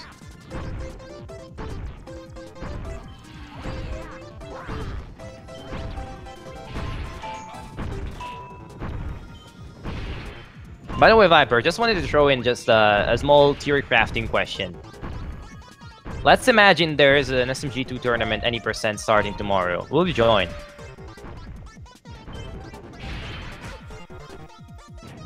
Okay, Viper apparently wouldn't join even the voice chat. Lol. Oh wait, he's muted.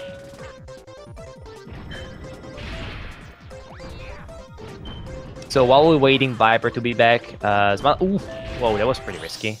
Smiley, you might not want to do. Wow, that was super close.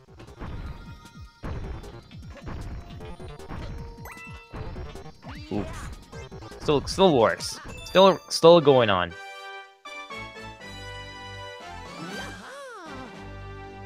I don't know. I've always heard that as a pronounce. So Artemis, just clarify your situation. Doesn't care. Okay. Yay. I was right with that then. Okay. Okay, Viper. I don't know if you heard the question that I popped up before while you were muted. Yeah, I think I figured it out from context. Which is, the question was, let's imagine tomorrow there's an any percent tournament from Galaxy 2. Would you join? I need reasons to play that game again. I'll take it as a yes. I join.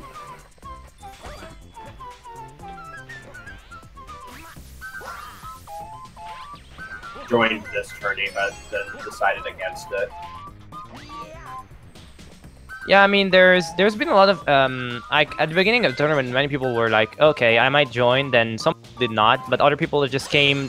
Nobody thought they would join, and oh, okay, I can join the tournament. That's cool. Okay, I guess that kind of filled out in a weird way. Smiley doing a weird strat. There's a cool triple jump to get up on this crew, but it's, if you don't know about its existence, it's pretty obscure. You don't imagine it, but there is a triple jump there. It's pretty cool. It's also a little bit finicky. You have to triple jump from a very precise position. Yeah. Well, it's actually more lean than it looks, but yeah, it's precise to a degree, and if you don't see it done, you don't imagine it's possible. When you see it done, you thought, oh, that's cool, and then you start doing it.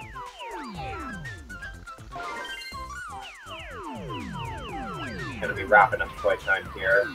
I don't think this run. Yeah, then. No way, this could be. I think the rest of the run is just too long. 255, right?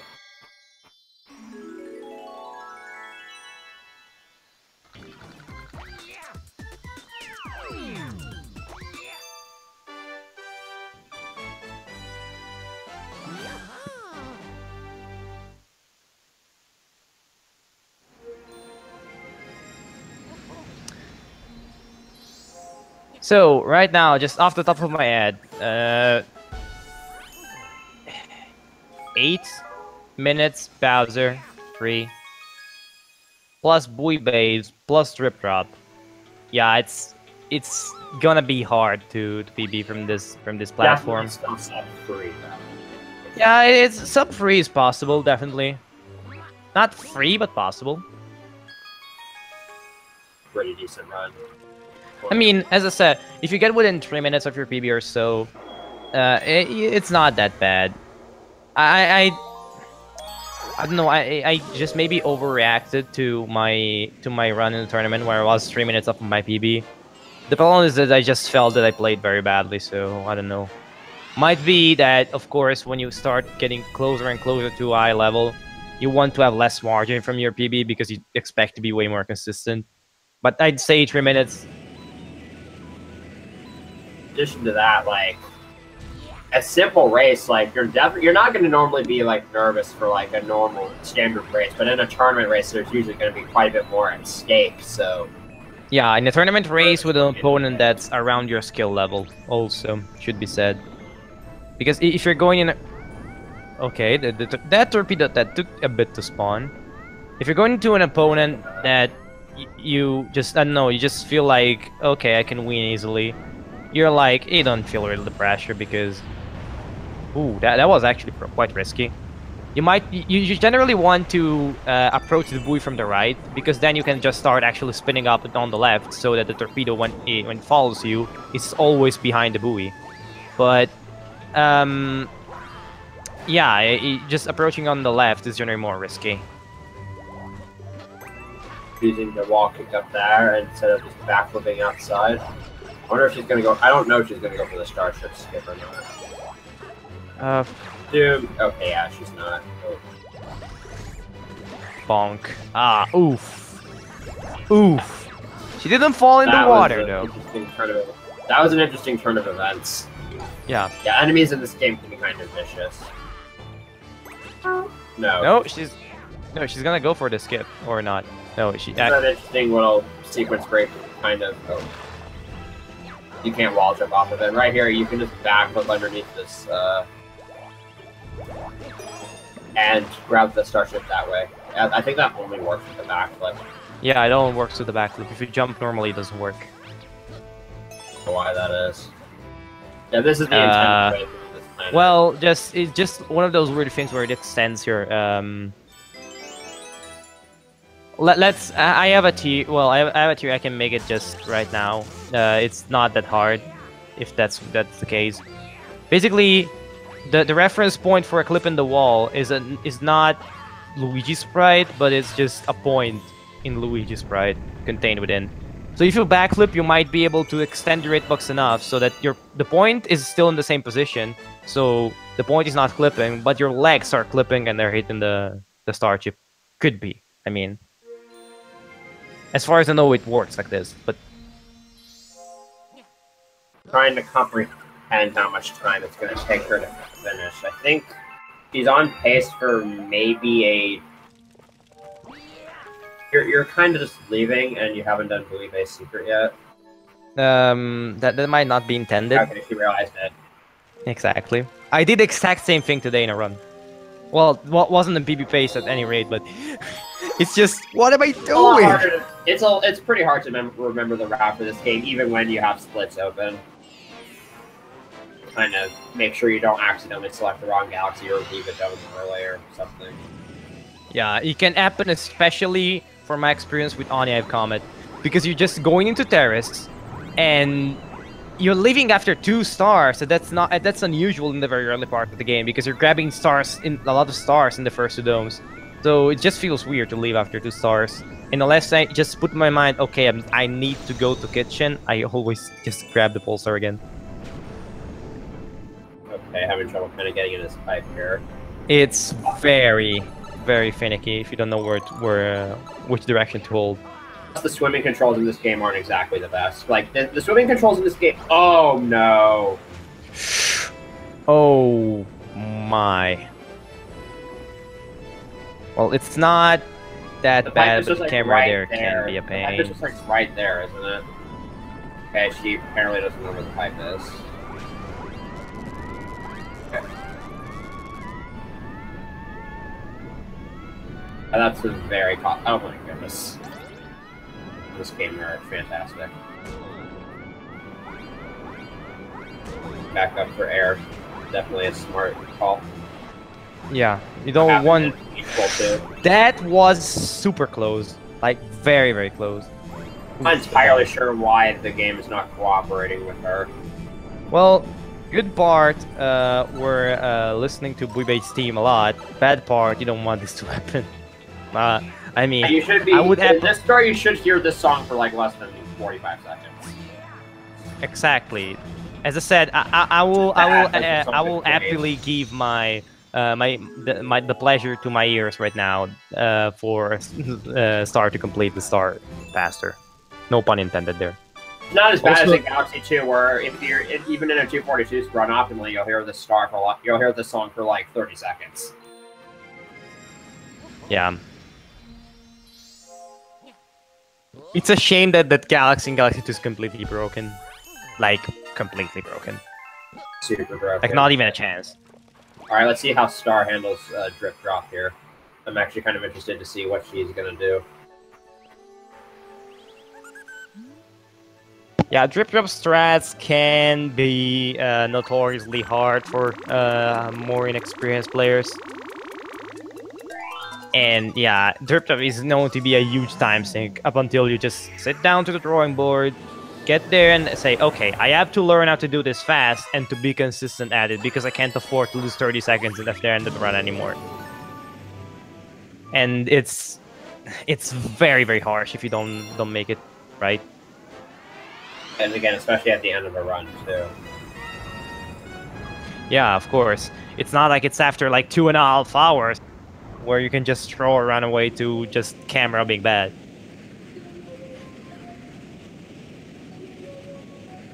I mean, the camera is bad in this game. Once you get used to it, in some cases, it's bad only in some instances, and these instances are not even bad when you get used to it.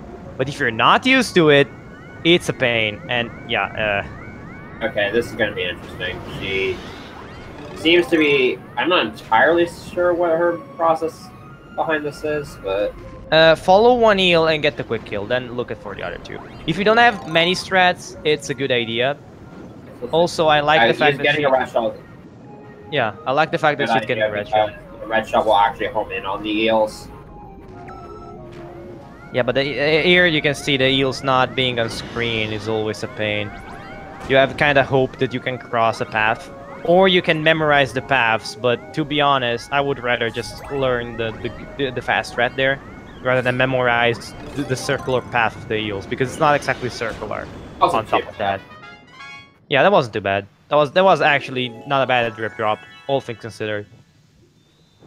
For her skill level, that was definitely solid. Yeah, was pretty solid, I would say. Good stuff for As I said, up until you get like a 245, at that point you start to think about, okay, I need to start drawing board with drip drop, because it starts to get to that point where, okay, if I want to improve, I cannot afford like 40-second time losses. There, snap a finger, 40 seconds loss. So you need to get your strats down. But yeah, it's definitely something I would recommend players to do earlier, because literally it just takes probably like an hour of practice or so to get a good idea on what you have to do. Of course, after watching a video of top runner doing it. So it's not really very time intensive, and if this strats comes naturally to you, it's not that bad, I feel. At least that's the way I feel about it. I don't know if you missed what I said earlier, but I don't think Star is on sub-3 pace anymore. No, yeah, she's not. I think this might be like it's literally impossible. This might be like a 301. I would say 8 minutes 15 seconds for a clean buzzer free for a 255 runner is a good ballpark, like that, or 8:30. So depending on what's the star grab time here, which would probably be 254, we're looking at the 302 something. I'm personally thinking of 301 because honestly, Galaxy Reactor isn't that hard of a stage to do optimally. So no, but Star might you need to remember the very long cutscene before that, and the fact that the top runner is a 715 gold or around that. That seems about right. So 815, 830 seems about right, at least from my perspective. This is most likely a 302, but I'd say 301 would be possible at this point. Well, it would be it wouldn't be possible because it will require like a top level gold in the stage. And then like for a top level runner, but like we're going to see a 302 from the Star. Unless something like super bad happens in Galaxy Reactor. Well, Galaxy Reactor can be very punishing. I said many runs have died there, so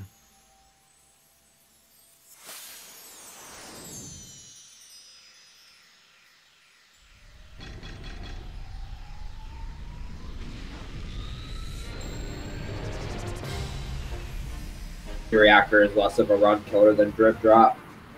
Yeah, indeed. I mean,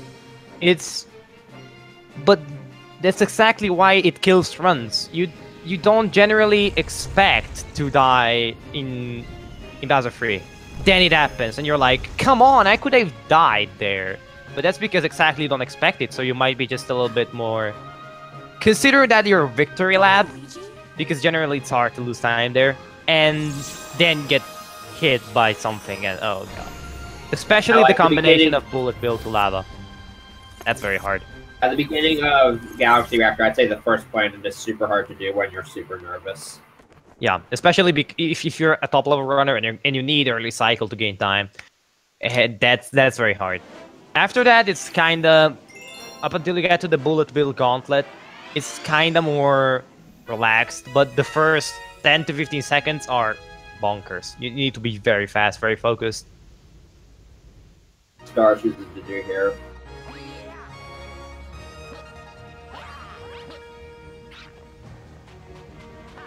Yeah.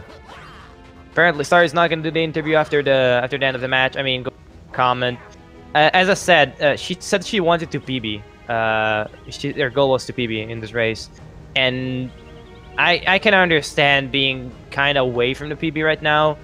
She might be a bit, disappointed from the thing. So yeah, it's kind of harsh, but I understand and respect the decision. It's disappointing if you, especially for a game this long. It's like if you're just trying to improve, doing a resellus and then not PB, especially in a game this long, yeah, can definitely feel like a pretty big drag. Yeah, of course, nerves and generally fireball to get onto that. I've never seen that before.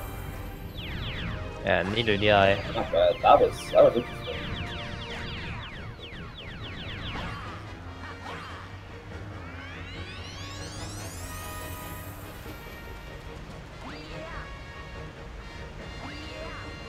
Like, it's supposed to be like these super difficult platforming sections for casuals, but in speedrunning you just skip over all of them. Long jump, our Lord and Savior. Both Galaxy games basically are just long jump simulators. Well, yeah. I mean, Galaxy games. It's like you take 64. 64 is just a lot of long jumps in a very short time simulator, just going backwards. And Galaxy is a lot of long jumps in a very long time and taken at a leisurely pace simulator. It's just two different kinds of long jumps. So probably mention that that the Galaxy games do have a lot more downtime than most speed games. Yeah, it's a plus. It's a plus and a minus. I wouldn't be surprised if there are games that have more downtime than these Galaxy games. I can think of a couple off the top of my head, but yeah, the point is that the downtime isn't really an issue for some people, and it is like a very big issue for others, which I can respect the decision. I mean, viewers as well, especially if you're expecting really fast action, or if you're used to like really fast-paced games, like. Yeah.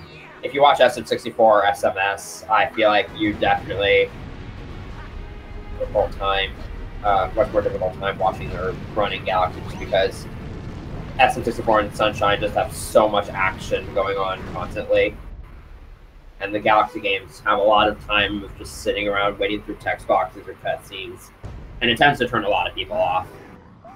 Yeah, I mean, I think it turns off more runners than viewers, because the viewers actually kind of enjoy the fact that the streamer can take a look at the time, and take a look at the chat, take the time to answer questions if they're posed, as it helps a lot, the interaction with the chat.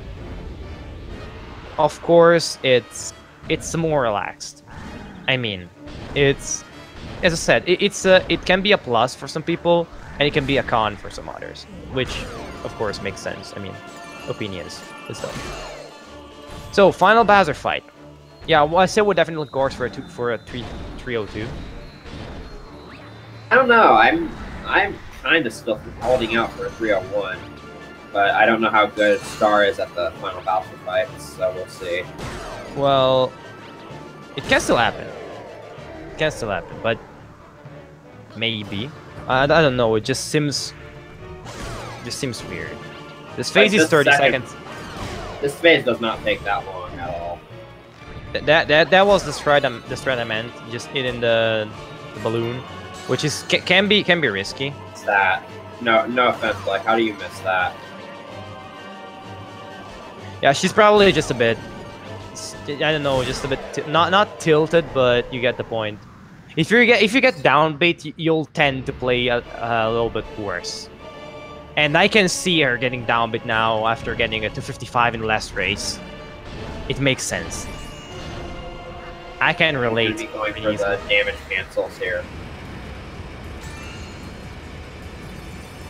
Have full health going into this fight. I feel like that's perfectly reasonable.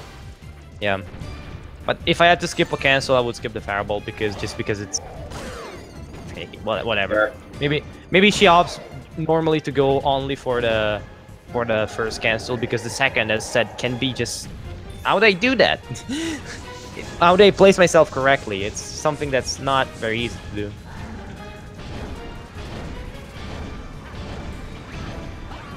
Also kind of tricky.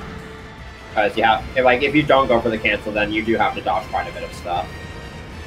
Well, that's true. Yeah, this is a 302. Finish up here. Also, yeah, I was thinking 301 as in terms of sub 301, but it's actually 8-minute Bowser would be pretty good for a runner level Miles level. But yeah, 820 is not that bad either. I mean, it's okay. Starting out 820 is definitely a pretty decent time. So, I would be surprised if I have something scheduled after this, but then again, I don't know EU time zones, so we might have something scheduled after this. A bot just posted the schedule, so I'm gonna check that out real quick. Okay. I don't know what time zone this is in. Hold on. What's going on? Not on this Speed Gaming channel there. Okay, I was just asking just to have just to see if we can wrap it up with just some calm, because there's been some scheduling issues lately with since it's the first time this game is on Speed Gaming. Bit scheduling issues because the scheduler's not knowing exactly what a run long is.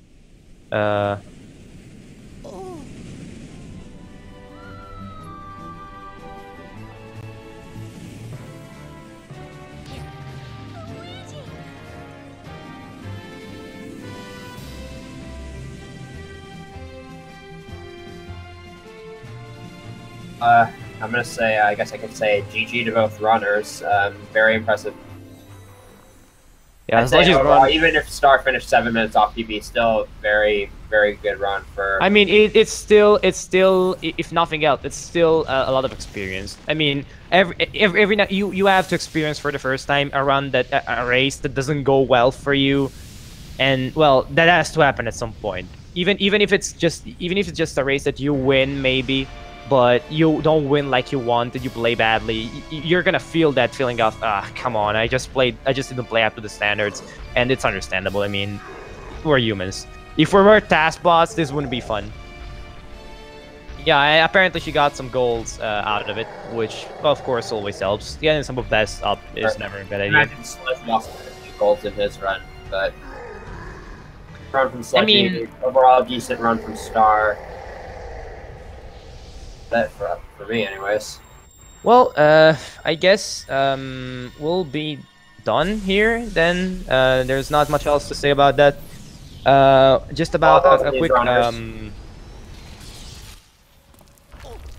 yeah, I think just a quick debrief about the tournament races going on in the next days, and yeah, and the bracket basically. So about tournament races going on in the next days, I'm gonna be opening up the links now. We're gonna be having Archer Gaming versus Galactic at 2 p.m. EDT on Friday, which is 2 days from now, or 3 days for some of you, because well, it's 4 a.m. here. So, and then on Saturday we're gonna have a couple races. One at a very unfriendly time for US, which is I'm mainly assuming mainly people from the US are watching right now because I don't think many other will be as crazy as I am. We're gonna have on Saturday at 8:30 a.m. EDT or 1 p.m. UTC. Creepygar versus Shadowfrost, and a couple of some hours later, like I would say 6 or 7 hours later, Danny GG versus Miamix Fan. And I can say about Archer versus Galactic, it's going to be another race where Archer needs basically to answer, just to output. Okay, Sludgy got a 227. I need to show that I can get a 227 too. And Danny, I don't know. Danny is just a kind of the wild card in all of this. He could totally win the tournament. I can see that happening, but I don't know. Danny just.